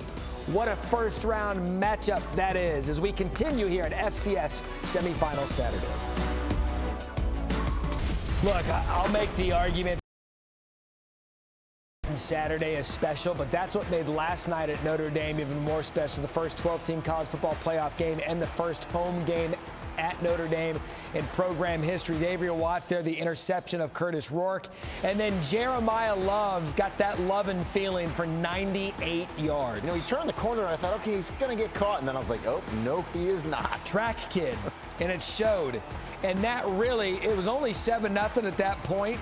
But but it was clear Notre Dame was going to be the more physical team up front here. Riley Leonard to Jaden Thomas, 14-0. And then this was the puzzling play of the game when Cignetti elected to punt it down 23 in the fourth quarter. Yeah, I think everyone is in agreement. You got to go for it there. He thought, yeah, my defense was playing okay, but yeah, you got to go for it there. He said after the game, the defense was playing well. It's the only thing we had going for us, but it led to that. Yeah, Riley Leonard, and you look at the score, 27-17. This was a 27-3 game. Yeah, that was that's a very, very deceptive score. But Indiana trailed for over 55 minutes, 3 more minutes than they had combined through their first 12 games. Notre Dame, meanwhile, able to gain nearly 400 yards of offense, second most of any team against Indiana this year. So Notre Dame advances to take on Georgia. We know Carson Beck probably not going to play in that one. Gunnar Stockton, talented true freshman, likely to get the start for the Bulldogs. How does Notre Dame match up against Georgia? Well, it's going to be a good matchup in that we talked about the offensive line and the interior line play of Notre Dame really dismantling Indiana. It's not going to happen with Georgia. Georgia is stout up front. It's just going to be a grudge match. This is going to be a really good game. They both match up pretty well. We just got an update, Clemson, Texas. I'm still not refusing to say this is going to be a blowout. I'm going to remain optimistic, although Cade Klubnik getting picked here deep in his own territory, probably not a good sign. Yeah, it's just Clemson started great, but Texas is putting their foot down. And what are we doing? Yeah, Tennessee, Ohio State's going to save us for tonight. Come on, college football, show yourself. You got 12 teams in, act like it. You know what's been better today? The FCS semifinals. Yes. This has been good football. Come hang out with us in the second half. You're watching the FCS. Beautiful December day in Bozeman, Montana. 30 minutes to go. The last spot in the FCS championship game is on the line. The winner meets North Dakota State in Frisco, Texas. And our scores, we start the third quarter. 24-14, Montana State over South Dakota. Dave Fleming, Brock Osweiler, Stormy Bonatoni back with you. We said it a couple times during that first half, Brock. Man, the offenses really dominated the first 30 minutes of play. Yeah, no question. And it really started from the jump. Both teams in the first series, Montana State goes right down the field, touchdown. South Dakota answers. They're going blow for blow. But then as the first half went along, Montana State really took control. And here's that touchdown pass I was just talking about on the first series of the game. Tommy Malott to Taco Dowler. Great execution, throw and catch, and then comes right back, does what he's done all year. He makes guys miss in the hole, and then he gets out in space and takes it the distance. It was all tied up at 7. And then, like I said, as the first half went along, Montana State really started to take control. And look at the play difference. South Dakota, 17 plays in the first half compared to 44 for Montana State. It'll be interesting to see how South Dakota counters that. Yeah, Coyotes get the ball here to start the second half. Let's go down to Stormy. South Dakota has been a second-half team all season. They've been a second-half team all season long. And when I asked Bob Nielsen if that's something that gives them a little bit of confidence, he said, that's exactly what I said to the team. We've been here before. We know how to come back in these games. And it's going to start with being better on third down defensively and offensively, understanding that every possession is going to matter. To Brock's point, also spoke to Montana State head coach Brent Began, who said Tommy's speed and toughness is what's driving them. He's been effective so far. He likes the way his offensive line settled in the first half. He needs his D-line to follow suit, so they can't allow any more of these big pop runs. Good stuff, Stormy. Thanks. First play of the second half, a little jet sweep and a big hit. Jones Logan got dropped after a gain of a yard. I mean, I want to go back to the number we showed, and you emphasized it, and Stormy talked about it. South Dakota ran 17 offensive plays in the first half. Yeah, and really when they did have the ball, they did some good things, but Montana State, they just did such a good job with ball control, and it really came down to Tommy Malott extending drives on third down with his legs and keeping the football away from the Coyotes. I mean, they had the 2 big plays. South Dakota ran 1 play in Bobcats territory. A little pitch play to Tice. Kind of nifty in a lot of traffic, and Tice picks his way across the 30 to set up third and short. Well, what a critical third down this is for the Coyotes. Seriously. They have to find a way to convert here, because the way the Montana State offense is playing right now, you can't afford to go 3 and out here to start the third quarter. if I'm South Dakota, I'm finding number 14, Carter Bell. He's been the go-to guy on third down all season long. He's excellent when it comes to option routes. He needs to come up big for the Coyotes here. He had the nice catch early in the first quarter, and that was his only touch in the first half. Bauman in the pocket, throws, and incomplete, trying to hit Carter Bell, and just a little bit too high because he was open. Yeah, Carter Bell, not the biggest target at 5'11", ran an excellent route for South Dakota. Aiden Bauman, he's known to be a very accurate quarterback, 68% on the year, just a bit high for Bell. And that's not how the Coyotes wanted to start. You can just see it with Bob Nielsen. He knows that was about the worst case scenario, 3 and out. And after Montana State just dominated time of possession, especially in the second quarter, Bobcats are going to get the ball right away at the start of the third. Dowler, booming punt, takes it back near the 10, cuts it upfield, and gets outside to the 20. Potentially some big news on the South Dakota sideline. Let's go down to Stormy. Yeah, Travis Tice, who's been so important to the South Dakota offense, immediately came off the field and headed straight back to the locker room. So will be significant. We'll keep an eye on if and when he comes back out here, guys.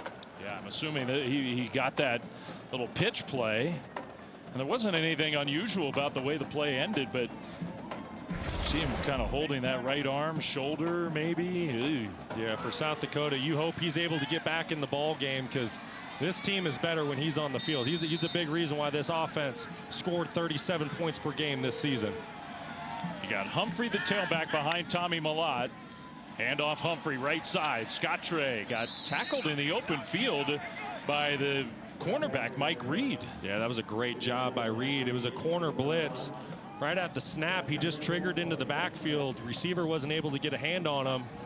But even with that, Humphrey, this is what he's done all year. That probably should have been a gain for nothing. If anything, maybe even a loss. Instead, he finds a way to get 4 yards and make it second and manageable. He and Adam Jones really sharing touches and carries in this game. And Adam Jones had a lot of good runs in the first half. The freshman back on the field here for 2nd and 6. Malott in the pocket looking to throw. Now will run. Malott gets away to the corner. There he goes. Tommy Malott with that speed. Wow. Outside the 45 all the way to midfield, where McKelvey finally pushed him out of bounds. A gain of 26. Well, that is just so difficult to defend. There's nothing you can do for the quarterback run. You get zone dropping linebackers by South Dakota. They vacate the box. Malott recognizes that. And so he tucks the football, and he's going to make you pay. You have to keep eyes on Tommy Malott. Otherwise, that is exactly what he will do for you. You know, there were a lot of times this year, Brock, you see those rushing numbers where he was conservative running the ball. 14 carries already in this semifinal game here this afternoon. Handoff Jones, and he, like Humphrey, not a whole lot there, dives forward and gets 6 yards on first down. Well, listen, you don't run for over 300 yards per game if you're not dialed into your run schemes. And like I said earlier in the open, you really saw this Montana State offensive line, the backs, and then Tommy Malott with his legs. They really started to take over this football game. South Dakota, they're going to have to find an answer. Blake Holden, number 61, he played big early in the first quarter. You're going to need to see more of him if you're a Coyotes fan. Jones stays in there alongside Malott. 2nd and 4 into South Dakota territory. Jones, right side run. And I think with that lean at the end of the run, they're actually going to spot him maybe a foot short. But here we go again with Montana State. All those plays they ran in South Dakota territory in the first half. Yeah, they're completely in control of the game until South Dakota finds a way to get the Bobcats off schedule on 1st and 2nd down. Montana State's just going to continue to control this. This is how they want to play. They don't want to be up tempo. They want to run the football, control the time of possession, and they're doing a phenomenal job of that. So 3rd and less than a yard. I would think, unless a disaster here, 4-down territory for the Bobcats. Humphrey in the backfield, bad snap. Malott picks it up off the bounce and got the first down. Stays on his feet. Tommy Malott. Oh my goodness. Just pure individual effort and talent, and all of it was incredible. 41 yards from disaster to touchdown.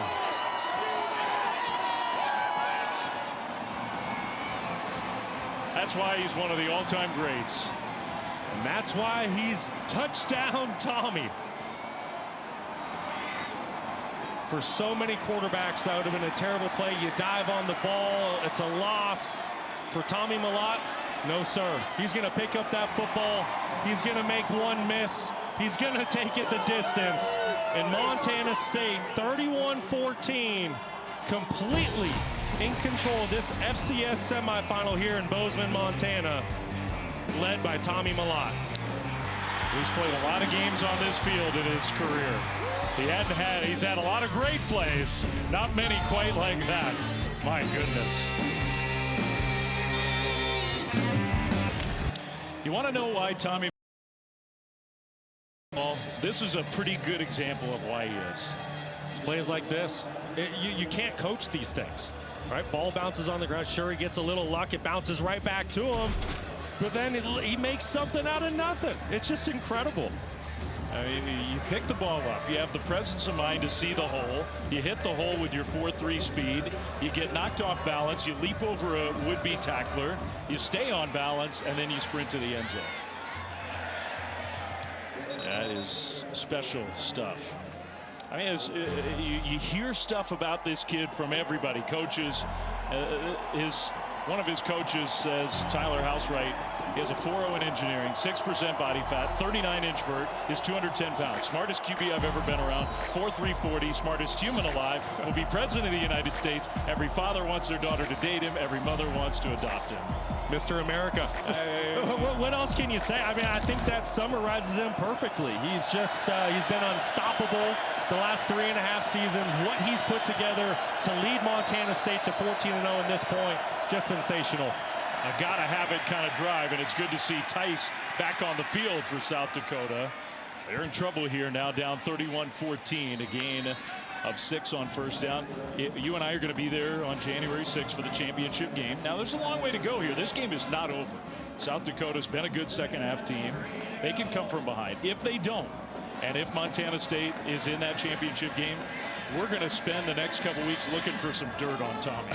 We're going to find something negative to say about it. I don't think it exists. We've interviewed as many people as we can throughout the state of Montana and Butte, his hometown, this week. We can't find a single bad thing about the kid. He doesn't clean his room, something. I don't know.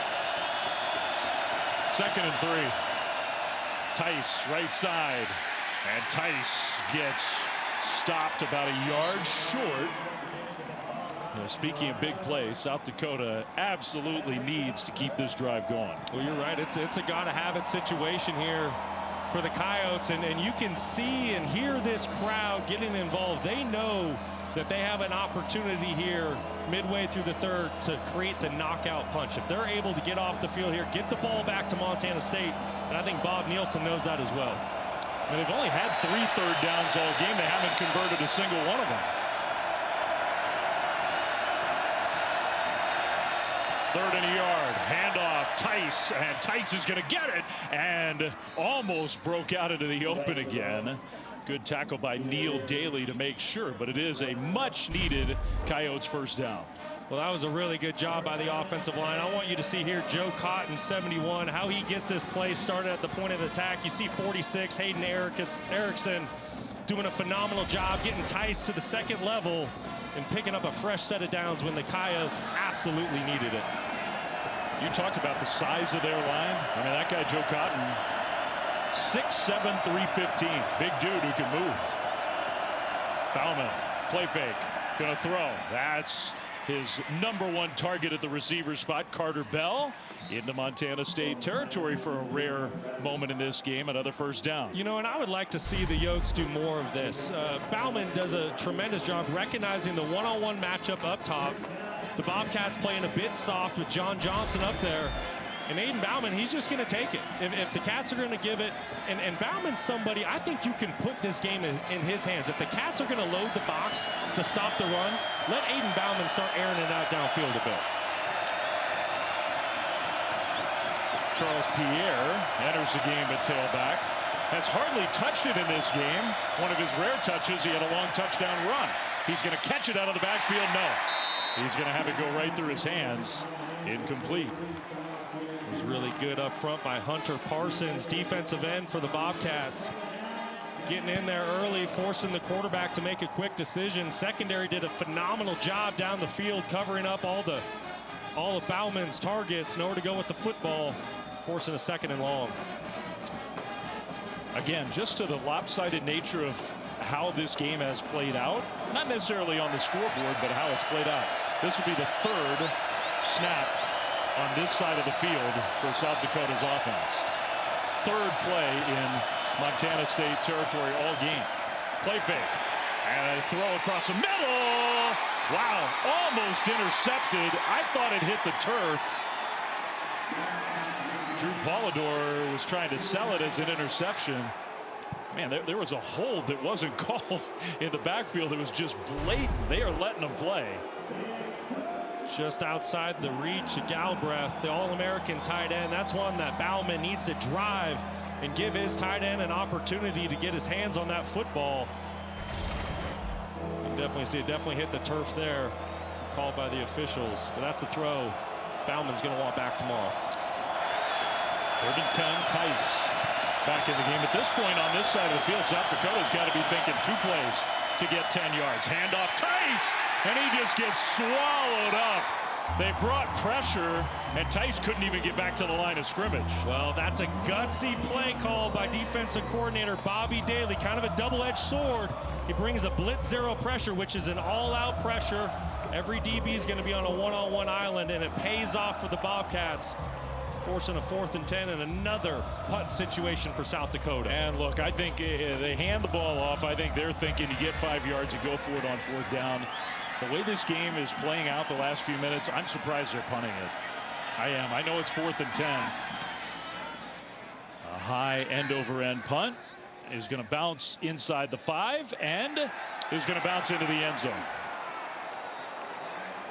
So that was a chance for the special teams of South Dakota, and they just couldn't execute. So Montana State will get the ball back at the 20 when we come back. It is such a country, the Treasure State. Look at the scene in Bozeman, Montana. Just one of the most beautiful parts of the country. People around here are so proud. There's such a state identity, including my partner, Brock Osweiler, Flathead High School up in Kalispell. What's that, about a 6-hour drive from here where we are? It is 6 hours northwest, another beautiful part of this great state. And you still run camps here in Montana in the summertime for all the young kids who love this sport in this state. This whole year I should have been calling you Hall of Famer, inducted in the Montana Football Hall of Fame in 20. Let me just belatedly congratulate you on your Hall of Fame induction. Thank you. Being, all seriousness, being from this place is a big part of who you are. It certainly is. Growing up in the great state of Montana, it just teaches you values and characteristics that are second to none. Work ethic, hard work, and to be able to come back to this state that I call home and call this game is extremely special.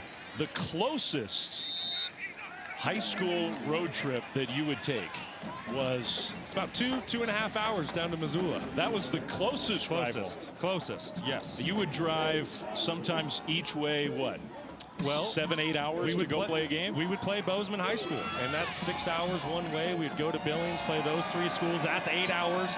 But in Montana, that's just a drive. It's just an afternoon drive in this beautiful state.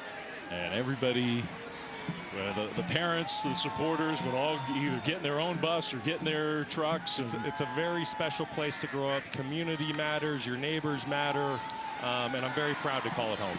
A couple good defensive plays by South Dakota. Humphrey stopped for no gain to set up 3rd down. And it is why it's such a huge part of the identity of this Bobcats program to have 47 in-state kids on this roster. Yeah, and it means a lot. You know, these kids bring a lot to the program. They're the foundation of this Montana State Bobcats program here. When you grow up in Montana, this is who you want to play for. You want to play for the 2 state schools here, and it means a lot to you. It's a badge of honor. You're very proud to represent this school, and this class has just done a phenomenal job setting a school record for wins. 3rd and 8. After they forced a punt, here comes the pressure. Malott going backwards, and he gets rid of the ball, but did take another hit. The clock stops, incomplete, and South Dakota, really nice series there, gets a stop.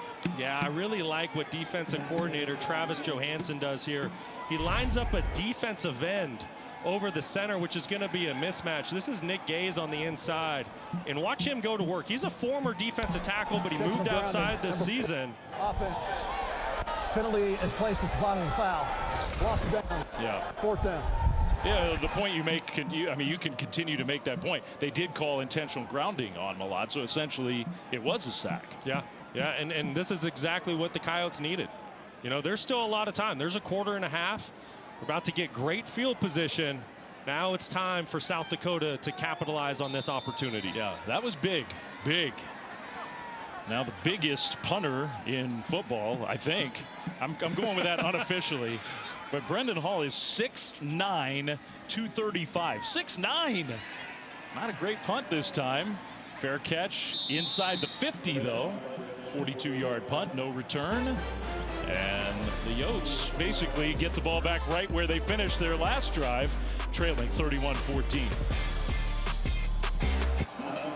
All right, coming up at 8. The 12-team college football playoff. Number 8 Ohio State hosting number 9 Tennessee. By seeding, this should be the tightest, most competitive of these first-round games. 8 Eastern right here on ABC. Also on ESPN. We got the Bobcats. I'm very interested to see Ohio State back at home. You almost feel like it would have been an advantage for them not having to play at home the way the last home game went. We'll see. Play fake for Bauman on the first play of the drive. Over the top and knocked away. Beautiful play on the ball there by Rylan Ort, because that's Galbraith, the excellent All-American tight end. That was a beautiful pass defended by Rylan Ort, the senior out of Missoula, Montana. Tight end had a step on him. Ort does a great job at getting back in phase, and just at the last second as Galbraith's about to bring in that football, he gets a hand in there for the pass breakup. Great play by the Bobcats. All the stuff we were saying about kids in Montana wanting to play for these programs, Rylan Ort's sort of the epitome of that. Started as a walk-on, has been a 3-year starter. Will have a big piece of Montana State history when his career's done. Penalty thrown as the ball got snapped. Bauman finds Bell wide open on the sideline for a first down and much more. Somehow they lost Carter Bell, gain of 23. And I'm thinking that's against the Bobcats, so that play's going to stand. Offside, number 11, defense. Penalties declined. Result of the play on the first down. Yeah, that's defensive end Kenneth Iden. He was at the bottom of your screen. Tell his helmet was just crossing the football. Great job by Bauman, staying alive in the pocket, getting outside, keeping his eyes down the field, remaining a passer, finding some positive yards and getting the ball into the red zone. And tell you what, the Coyotes on the move again. I mean, for the most part in this game, they just have run so few plays. They've had the ball for such little time, but they've been effective offensively. And if they can get one in the end zone here, this is very much still a game. Bauman, play fake, another flag thrown over the top, and kind of a floater knocked down, incomplete. Polidor was the one who got his hands on it, but another penalty. I think this is going to be a legal formation on the Coyotes. They looked a little disorganized to me. Good. Offense. Repeat first down. Only 6 guys on the line of scrimmage for South Dakota. And Flem, you said it, there was a little bit of chaos. There's only 1 wide receiver and the 5 offensive linemen. So they're short 1. You have to have 7 on the line of scrimmage. And Carter Bell knew it. He was looking around like, we need somebody else up here, but yeah. 1st and 15. Tice in the backfield. They fake it to him. Bauman's going to go over the top again, and incomplete. There was a little hand fighting there intended for Bell. For the most part, I know we've seen some of these procedure type penalties, but for the most part, they are letting them play. Yeah, they are. And I also think you have to give a lot of credit to the players. For the most part, it's been a clean game. You see Bob Nielsen. He thinks that might have been defensive pass interference there, and there was some contact down the field I think there probably should have been a flag called on that one. I think Montana State and John Johnson got away with one. Bauman sure thought so. And I don't disagree. 2nd and 15. Back to throw again. And there's Brody Grebe. Right in the face of Aiden Bauman for the sack. The Melstone Cowboy making his presence felt. Big Sky Defensive Player of the Year. Watch him work off the edge. Wins with speed and power to force here a 3rd and extra long. In this stadium here, Bobcat Stadium's about to be roughed. Yeah.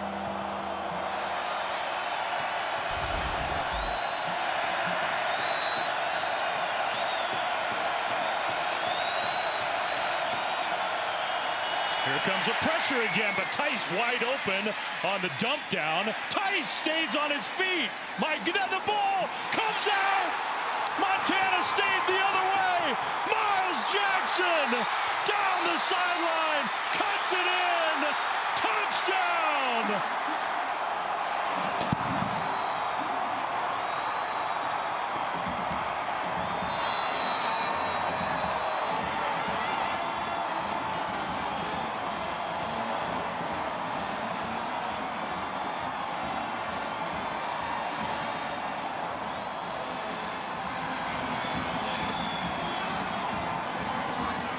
I guess there's a Tice was fighting so hard for the extra yards.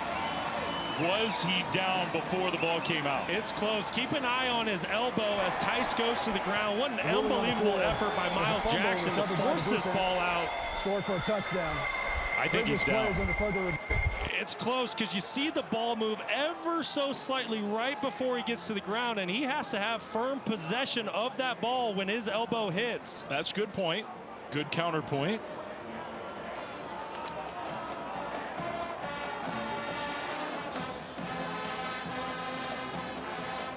I mean, that's just tremendous effort by Travis Tice. Now, I think the thing to remember here, the initial ruling is a fumble. So unless there's indisputable video evidence to overturn this and rule him down, anything in question, this is going to remain a touchdown for the Bobcats. And they are looking at this on replay. I mean, in so many ways, this is going to decide the game. You know, whether it's a touchdown for Montana State or if Tice is ruled down and the Coyotes get an opportunity here on 4th down, down 17. What a critical moment in the game. Yeah. I mean, South Dakota's chances of playing for a championship may well come down to this call. I think if it were me, I think the elbow was down. And they are sometimes when you see that official writing stuff down.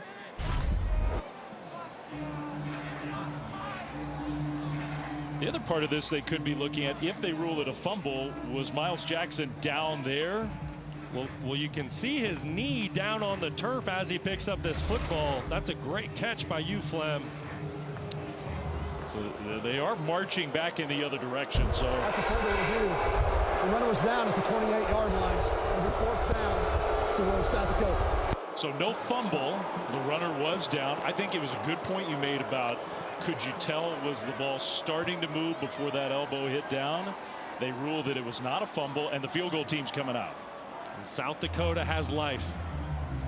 I think that's a good way to put it. That it keeps their hopes in this game alive. You take the touchdown off the board, now you get a chance to put 3 up.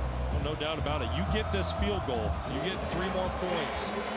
You're well within this ball game, getting ready to go into the 4th quarter here at the end of the 3rd. It's no gimme though. From 46 yards, Will Leyland has had a good year.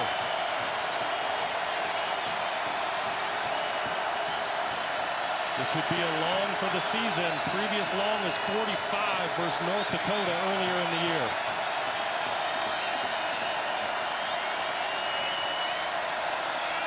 Not exactly sure what we're waiting for.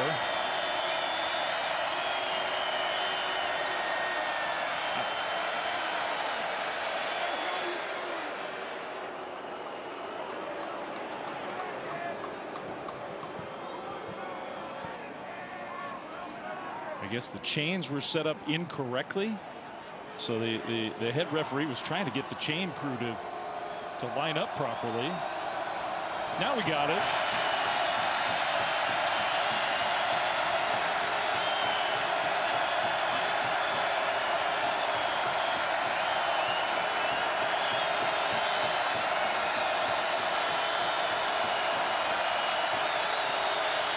Snap and hold, kick on the way, and that one is good.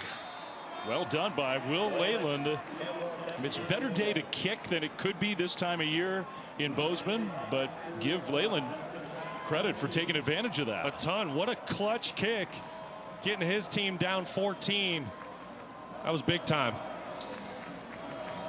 So the defense got a nice stop. They got the ball back with good field position, and they catch it in for 3 points, down 31-17. If you are just joining us here, one spot left in the FCS championship game, which will be played on January 6th in Frisco, Texas. North Dakota State, a thrilling win today at home against South Dakota State. So the winner of this one will take on the Bison, who will look for their 10th all-time FCS championship. And Montana State, so much history, especially recent playoff heartbreak at the hands of North Dakota State. The Bobcats are hoping that it's going to be them that has a chance for a title. That's right, Flem. This is a Montana State program trying to get over the hump. In the last 5 seasons, the Bobcats have played in the semifinal 4 times. What they haven't done is won a national title, and Brent Vigen knows that. But the senior class that the Bobcats have, a lot of people think that this is the unit that can get it done. But first, they have to get through South Dakota. And South Dakota, they are battle tested. And this is going to be a great, great finish here as we approach the 4th quarter. Kickoff after the field goal is going to be returnable from the goal line. Outside around the 15 and pushed out of bounds by South Dakota. So Latin Henley with a short return. And in case you're also just tuning in, the star for Montana State, the best player in FCS, the quarterback for the Bobcats, Tommy Malott. Well, what hasn't he done today? He's thrown for 134 yards and a touchdown. He's also rushed for 121 and 2 scores. He's really put the team on his back. He's doing everything out there for his team, trying to get them into the national title. And then you're going to see on the last touchdown, it was what was going to be a broken play. He makes something out of nothing, takes it the distance. And that is why Montana State is up 31-17 here with 2:50 to go. Ooh, high snap, and Malott, good save there to make sure that it didn't go right over his head. Hand off to Jones for a short gain. Let's go down to Stormy. And Dave, I talked to Tommy Malott earlier this week about that kind of whirlwind playoff run from his freshman season, and he said at times it felt a little bit overwhelming. He was very grateful for the excitement that surrounded him and touchdown Tommy, but there's a lot of pressure and expectations that came with that. This season, he said, instead of the pressure mounting again with the undefeated season and being his senior year, as he matured, he feels more prepared to take this on, and that he is enjoying every single moment, playing with as much passion as he can. Yeah, good stuff. It shows in his performance. That pass just a little bit high, intended for Alexander. So now it's 3rd and 8.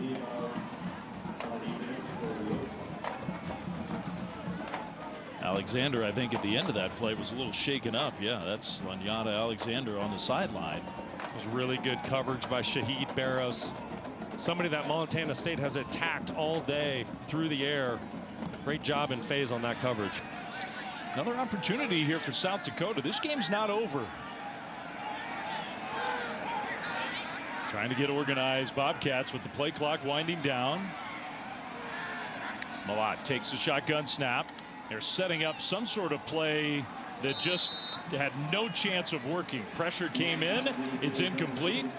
And you got to give the Coyotes defense a lot of credit. That's back-to-back stops. Well, and there was some confusion, and you got to wonder with offensive coordinator Tyler Walker. This is right here. This is Mikese Grace. He's the Missouri Valley Football Conference Defensive Player of the Year, and he's matched up on a running back in pass protection. That's Adam Jones trying to block him. That's advantage South Dakota all day long. You got to wonder if the running back was supposed to get some help from the offensive line there in pass protection. So another punt. Wow. Now that's a booming punt. There's all 6'9". My goodness. Whoa. 59-yard punt. There's the big guy using all that leverage. That was pretty impressive. That was a boom. Unbelievable. Flipping the field, changing the field position. It's exactly what Montana State needed. And here comes Aiden Bauman in South Dakota, down 14. Can they keep the momentum rolling on offense? Yeah, we'll see. Because they are still down a couple touchdowns, but they finally stabilized. And the big call that went in their favor that wiped a touchdown off the board.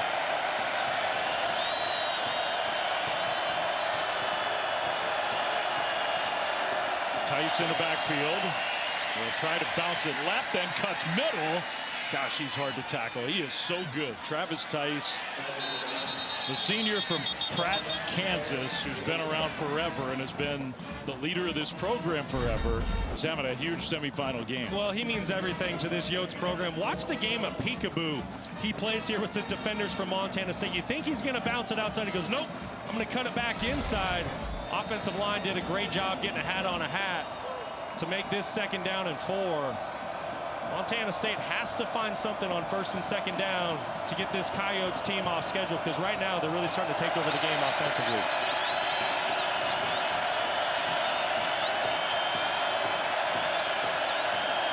Bauman under center, pitches it. That's Pierre. Pierre hit the hole hard, and Charles Pierre gets a South Dakota 1st down.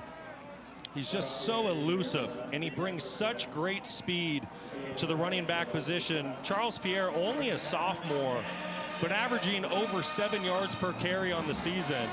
When he decides to hit the gas pedal, he can get to the 2nd level quickly. Top 2 rushers in the Missouri Valley, both on this South Dakota team.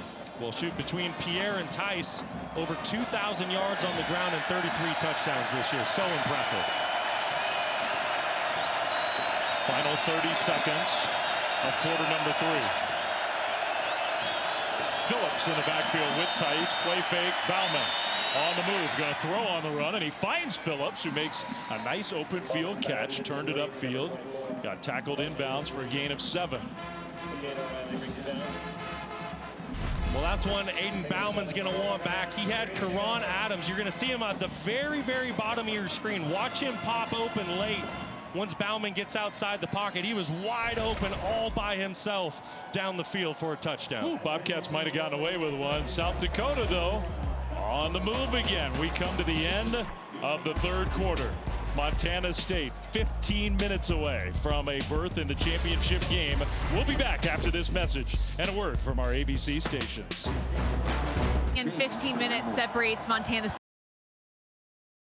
They need to see to close this out. Well, we got to get a stop here right now. We got to be able to stop the run and not let them get another run again. We've done a good job with the passing game, and then offensively we got to stay on the field. That's as simple as that. Thank you. Yep. Thanks to Brent Vegan. Thanks to Stormy. 15 minutes to go. 2nd and 3, South Dakota. Handoff. There's Pierre. And Pierre stopped about a yard short. By the way, you noticed it. Karan Adams was wide open on the last play of the 3rd quarter. This was while we were away. Look at Karan Adams. I mean, he was hot. He wanted to go after his quarterback. Yeah, you're starting to see the emotions of the players. This semifinal game, they know what's at stake, right? This goes all the way back to last January when you started your off-season workouts and all the time you put in throughout the summer. There's one quarter that's going to decide who goes to the national title. Adams know he had a touchdown if Bauman would have thrown it. Maybe not the way to handle it, but he wasn't wrong. Handoff Tice, and Tice again just powering his way through Bobcats defenders into Montana State territory. Another tough guy run and another South Dakota 1st down. Well, he met Bryce Grebe, the younger brother of Brody, in the hole, number 10 for Montana State. Travis Tice would not be denied. He is running inspired right now. We've seen some big-time plays out of him throughout this game.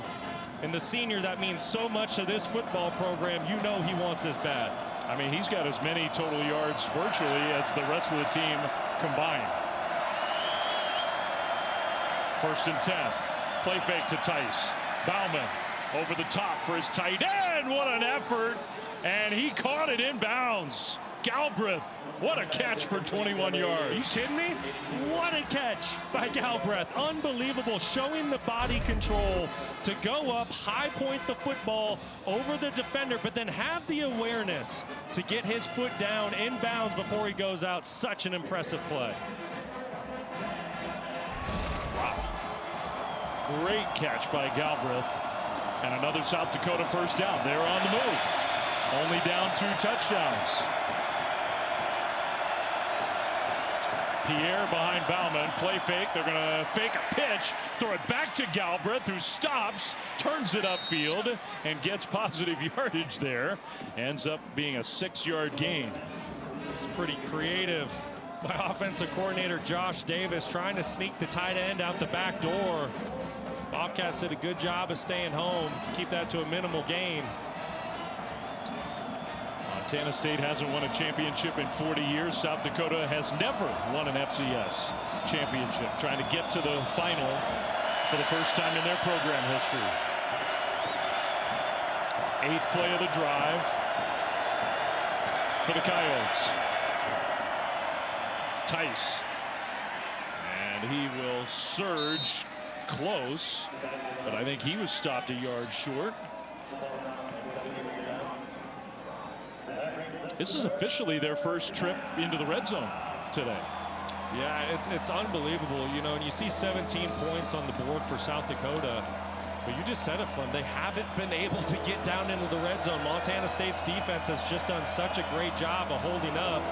But here, what a critical opportunity here for the Coyotes to stay in this ball game. I don't think they'll be kicking any field goals at this point. Under 12 to go. 3rd down and a yard. Tice, left side run, first down, and still going. Spins his way down to the 11. This guy's such a good player. Unbelievable by Travis Tice. I mean, there's not a very big hole in there for him. Got to give a lot of credit to the Montana State defensive line, but he finds it and he hits it. And as soon as he sees it, he sticks his foot in the ground. He gets vertical to pick up a fresh set of downs for the Yotes, and he has truly put the team on his back this afternoon here in Bozeman. Having a huge game. 1st and 10. Why not give it to him again? They'll give it to Pierre instead, and Pierre, who's not quite as big as Tice, but also hard to get down. He gets inside the 10, down to the 7. Not only does Travis Tice make great plays with his legs, he's also the lead blocker on the last play. You want to talk about an unselfish football player leading up for his teammate Charles Pierre. Just keep an eye right in the middle of your screen. Tice is in the fullback position. Just shows how unselfish he is, and he will do anything to win for the Coyotes. That clock still rolling. 2nd and 6. And the snap was dropped. Bauman has to fall on it all the way back at the 19. Oh, my goodness. Huge loss on the play at the worst possible time. Yeah, and that's not a drop. That's not on Aiden Bauman. That's a low, poor snap by Joey Lombard, the center, number 76 there. He's a second-team All-American. He's a great player in his own right. Very uncharacteristic for Lombard. I thought he was having, we were watching warm-ups, and I thought he was having some problems snapping the ball. I'm not sure what's going on. Bauman needs to be very smart here. Yes, a touchdown would be great for South Dakota, but it's not a must. A field goal is okay. Being pressured, throws short to Tice. Tice slipped as he tried to make a cut, and is down at about the 15. So now let's see what Bob Nielsen wants to do. He has not decided, and I don't see the kicker coming on the field. I don't mind the decision. I will say this. South Dakota beat North Dakota State earlier, or excuse me, not earlier. It was the last regular season game, down 11 late in the 4th. So they've been in this position before. They've had their mettle tested. I personally would probably kick the field goal here, but I do understand what Bob Nielsen's thinking. He doesn't know if he's going to get the football back if Montana State gets it. Might be the first time I've ever seen ESPN Analytics say kick. 4th down and 13. Pressure picked up. Bauman throws, and it's caught, and then the ball flies out. Are they going to say catch? I think they're saying he caught it. I don't know. Galbraith had it, the ball flew out, and they're saying catch. I don't know if he got to the line to gain, though, Flem. Oh, so that's the other part of this. He had to get to about the 1 and he's out at the 2. Yeah, I think Galbraith is short. Great job by Bauman, hanging in the pocket, fearless, eyes down the field, delivering a good ball.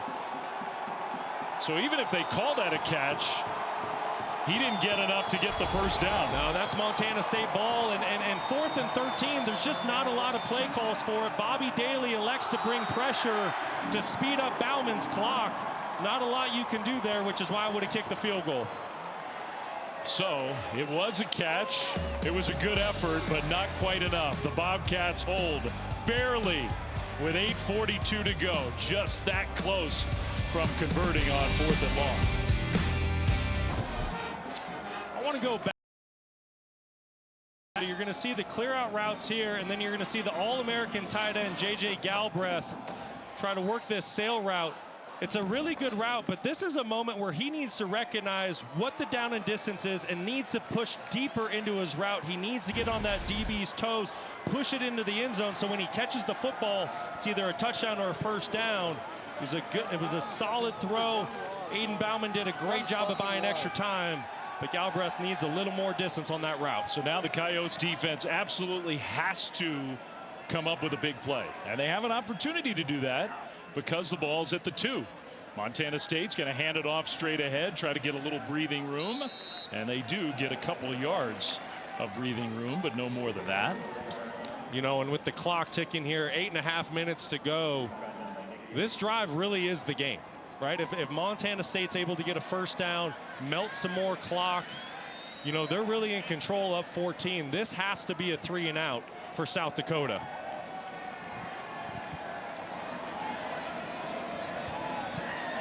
See Montana State, they're going to be in no hurry. They're going to let the play clock roll down under 3 seconds before they snap the football.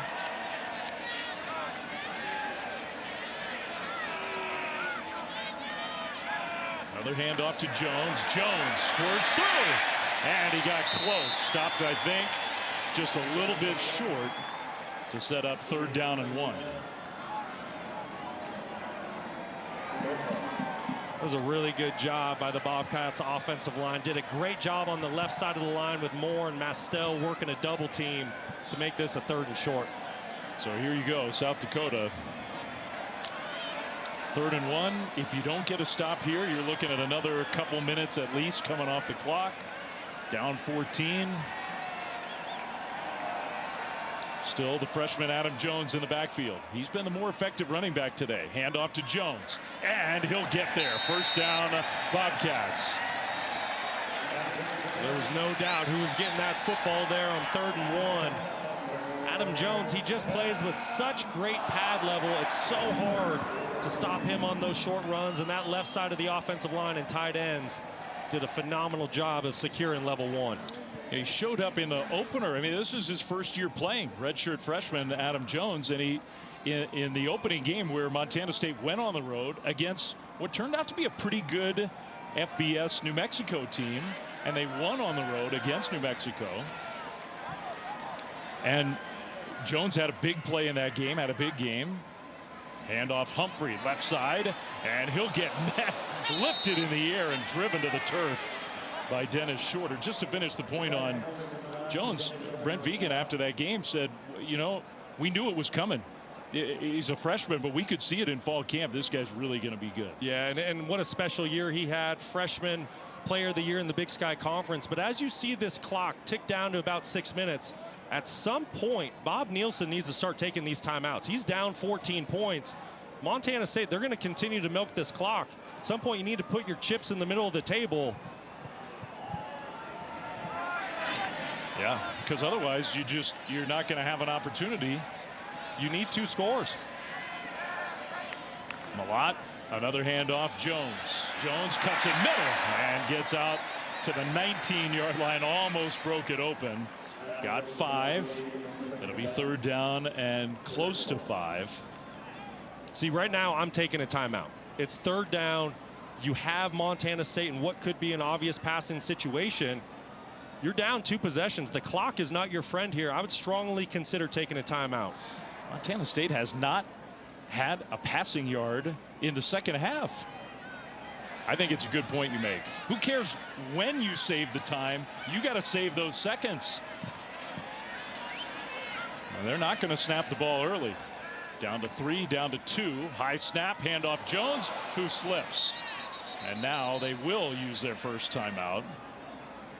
So they got the stop and they stopped the clock. Under 5 minutes to go. So Coyotes still have a pulse in this game. They call a timeout. We'll come back to Bozeman right after this.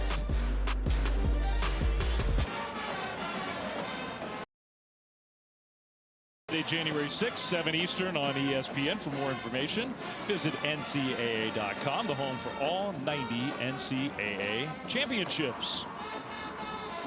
Well, the crowd, which has been frenzied here in Bozeman today, hoping that their undefeated Bobcats advance to that championship game.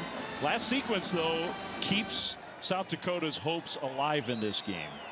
So on 4th and 5, Bobcats special teams unit back out there. Brendan Hall, the punter. And your special teams has to make sure no big mistakes. Can't drop the snap. Can't let a rusher come in unimpeded, unblocked.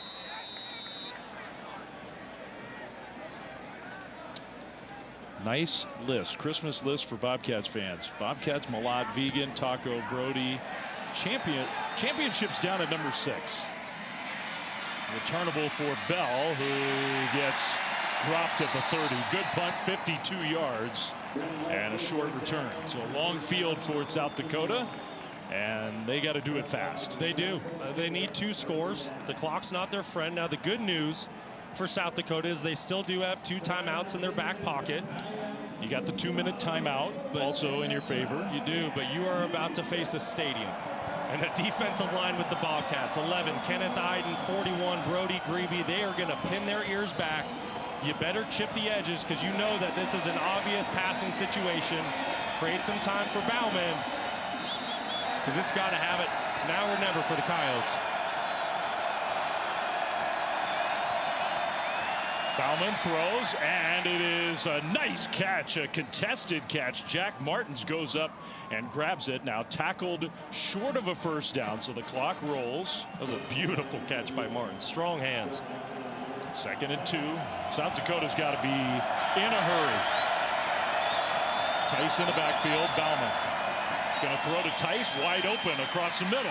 He's got midfield. Tice bounces it right and then ducks out of bounds. That's a perfect play for South Dakota into Bobcat territory. That was a great job by Bauman. He recognized very quickly that nobody was on Tice, got it down to his playmaker in space, and Tice handles the rest. This Coyotes offense is really in rhythm early here, executing very well.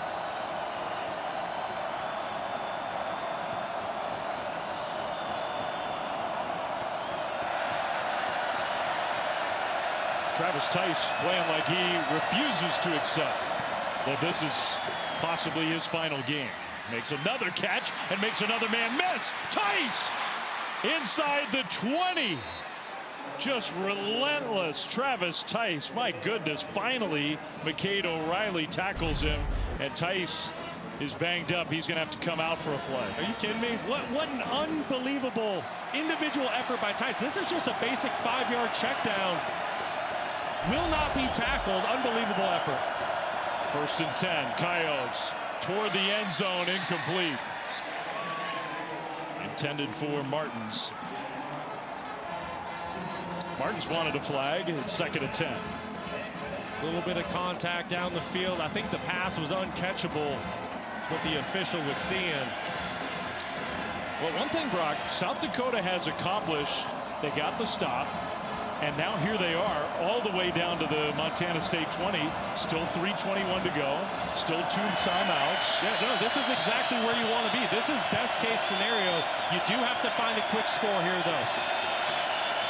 And Tice is still not on the field. Bauman is going to check down to Pierre, left side. Pierre will get tackled at the 15 inbounds to keep the clock moving after a 5-yard gain. Yeah, you would like to see Pierre duck out of bounds there. But South Dakota doing a great job getting right back on the football. Keep an eye at the very bottom of your screen, Carter Bell. Still no Tice for this play. And that time I think he did drop the snap. and has to fall on it, which means clock rolls, and it's third down. Bauman wanted to audible. He's walking up to his center, Joey Lombard. Obviously, they're not on the same page. Lombard thinks his quarterback wants the football. Bauman's trying to make an audible to his offensive line. Miscommunication. Yeah, good point. It's not really a drop. He just wasn't expecting it. Third down. Over the top toward the end zone and knocked away, incomplete.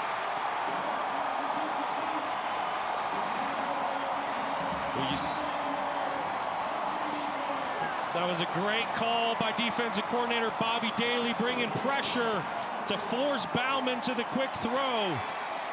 It's all things Montana State here. Great stop by the Bobcats defense, and they're a little over 2 minutes away for playing for a national title. And that snap cost him yardage, it cost him a down, and maybe it cost him a chance to play for a championship.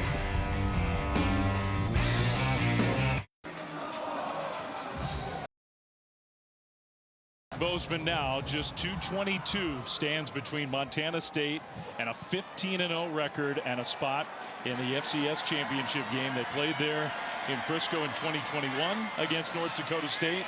North Dakota State awaits the winner of this game after the stop on downs. Montana State now one more first down is going to do it for the Bobcats. Malott under center. South Dakota does have the 2 timeouts plus the 2-minute timeout. Handoff Jones, who gets swallowed in the backfield, and they will use one of those timeouts. Blake Holden with a nice play. What a game he's had today. Yeah, really good game. Second charged of the second half. I mean, South Dakota has actually outgained Montana State. Now, I think part of that is the Bobcats have been very conservative in the fourth quarter with the 2-score lead. They have not risked incompletions, clock stoppages, so maybe the numbers are skewed a little bit.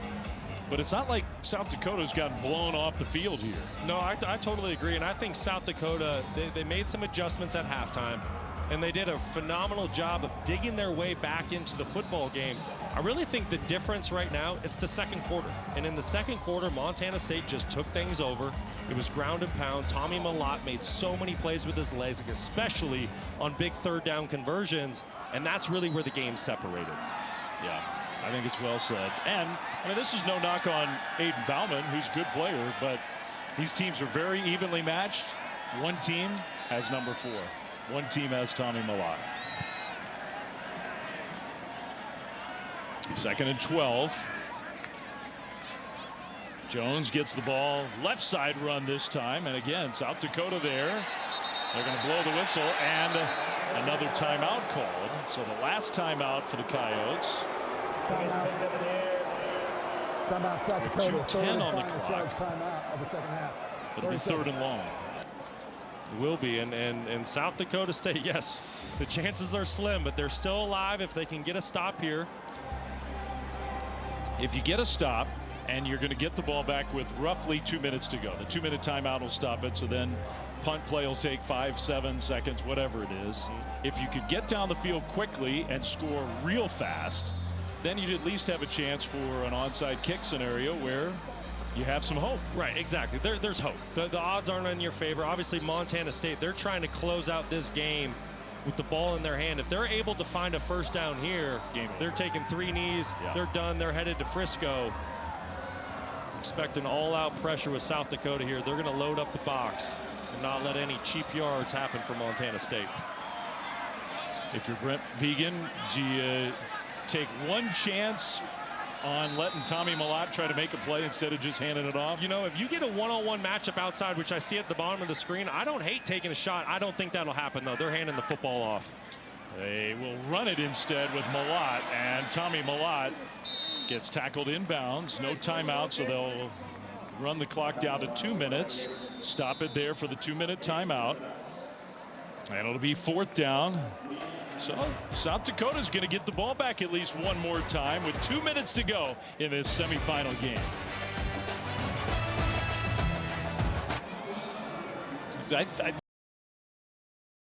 This here in Bobcat Stadium, 2 minutes to go, 2-touchdown lead for #1 ranked undefeated Montana State, but all the pressure of the undefeated season, of the championship hopes, of your senior roster, of your all-time great quarterback, Tommy Malott, playing his final year here. 4th and 6. South Dakota did get the stop. They are going to get the ball back. No timeouts. They're going to send pressure, and the punt gets off, and it's another just beautiful sky-high punt. Bell is going to return it and just had nowhere to go. Great coverage, great punt. 56 yards from the big guy, Brennan Hall. Just a fantastic punt, and that's exactly what Montana State needed here to flip the field up 14. Great execution. Just don't make it easy for them. I think that's the mantra for the Bobcats. South Dakota's got to go fast, and then they're going to have to get an onside kick, because they can't stop the clock themselves anymore. No timeouts. Yeah, no time to waste. Got to push the football down the field and do it quickly. Tice is back out there. Bauman throws, and they're going to pitch it back. Ball's on the turf. Almost tried a hook and lateral type play, and it did not work. Bobcats have it, and that's going to do it. And look who recovered the fumble to clinch a spot in the championship game. Who else would it be? The Melstone Cowboy, Brody Grebe, putting a stamp on the playoffs and the regular season, and the Montana State Bobcats are headed to Frisco, Texas for a shot at the national title. Grew up in a town of, we call it a town of 100. Brody says there are really about 40 people who live in town. And grew up on a cattle ranch, came here to Montana State, has been an All-American 3 times over. And look at the emotion. His final home game here in a place that he loves. It says it all. The emotions pouring out, and this is a senior class led by Grebe, Tommy Malott. 46 wins by this senior class, which is a school record. And now they're going to try to put the stamp on it in a couple weeks in the national title. 1 win away from being an all-time team. I mean, they've already been one of the great teams in this program's history, but they can put their mark on FCS history with 1 more victory and a chance at redemption too against the powerhouse, the dynasty of the last decade plus. What a matchup we're going to get. And not only what a matchup, but I can promise you, Montana State, the players, the coaches, and the fans, they want North Dakota State. They knocked them out of the playoffs last year. They beat them in the national championship back in 21. And now we get that rematch. What a game it's going to be. Second kneel down.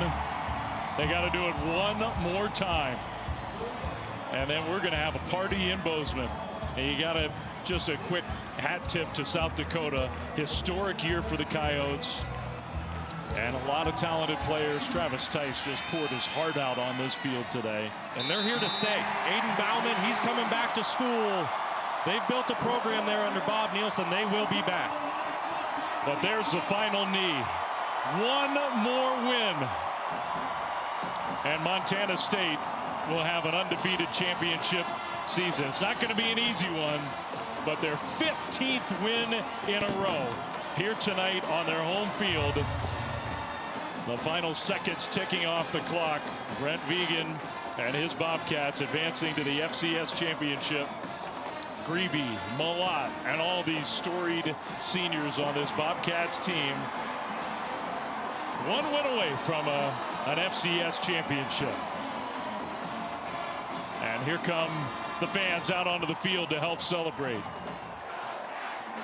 What a moment here for this Montana State football program. The entire state of Montana. It's going to be a great game in a couple weeks. Yeah, no kidding. In the chaos, down with Tommy Malott. Let's send it down to Stormy. Well, Dave, Brent Vegan said that no moment was too big for Tommy Malott. When South Dakota wouldn't go away today, Tommy, why did you and this whole team rise to the occasion? How we go about our business all year long. You know, we've been about going 1-0 every single week, and this was no different. We prepared the right way. We got the guys, we got the program. I just love these guys, and they gave everything they could, and you know, ultimately we got the win. You told me this senior class has been extremely intentional about going out a different way. The season remains perfect. How sweet is this victory with that in mind? Oh, it's so sweet. I mean, the amount of stuff that we've gone through together, our freshman year, being able to go to the national championship game, and now being able to rerun that and make a different outcome is just amazing. This group, like I said, they've just sacrificed so much over these 4 years, and being at this, having this opportunity is amazing with them. You mentioned that 2021 national championship run. You're going to get another chance at North Dakota State. How much does that mean to you? Oh, it means the world. I can't wait to go down there to Frisco and get after those guys. Enjoy this thing. Thank you. All right, Stormy. All right, Tommy. Someday here in Bozeman, there might be a statue of that kid. That's how great a career he's had. If he goes to Frisco, Texas, and beats North Dakota State, you're absolutely right. You and I will chip in because he deserves one. Man, what a career. His final home game ends with this scene, and that's what the bracket looks like. We started with 24 teams the weekend after Thanksgiving, and the FCS playoff bracket has narrowed down to 2 remaining. The #1 ranked Bobcats of Montana State, the #2 ranked North Dakota State Bison, looking for their 10th national championship. Montana State looking for a perfect season and looking for redemption. Endless storylines. North Dakota State, they've set the bar. Don't forget, Brent Vigen, head coach for Montana State, played for North Dakota State and coached there for years. Woo-wee! It's going to be fun. A heck of a championship game. What a scene here in Bozeman. The Bobcats fans celebrate. They'll be in Frisco on January 6th to try to finish off a perfect season. For Brock Osweiler, for Stormy Bonantoni, for our whole crew, Dave Fleming saying thanks for being with us. We'll get you to studio after this message and a word from our ABC stations.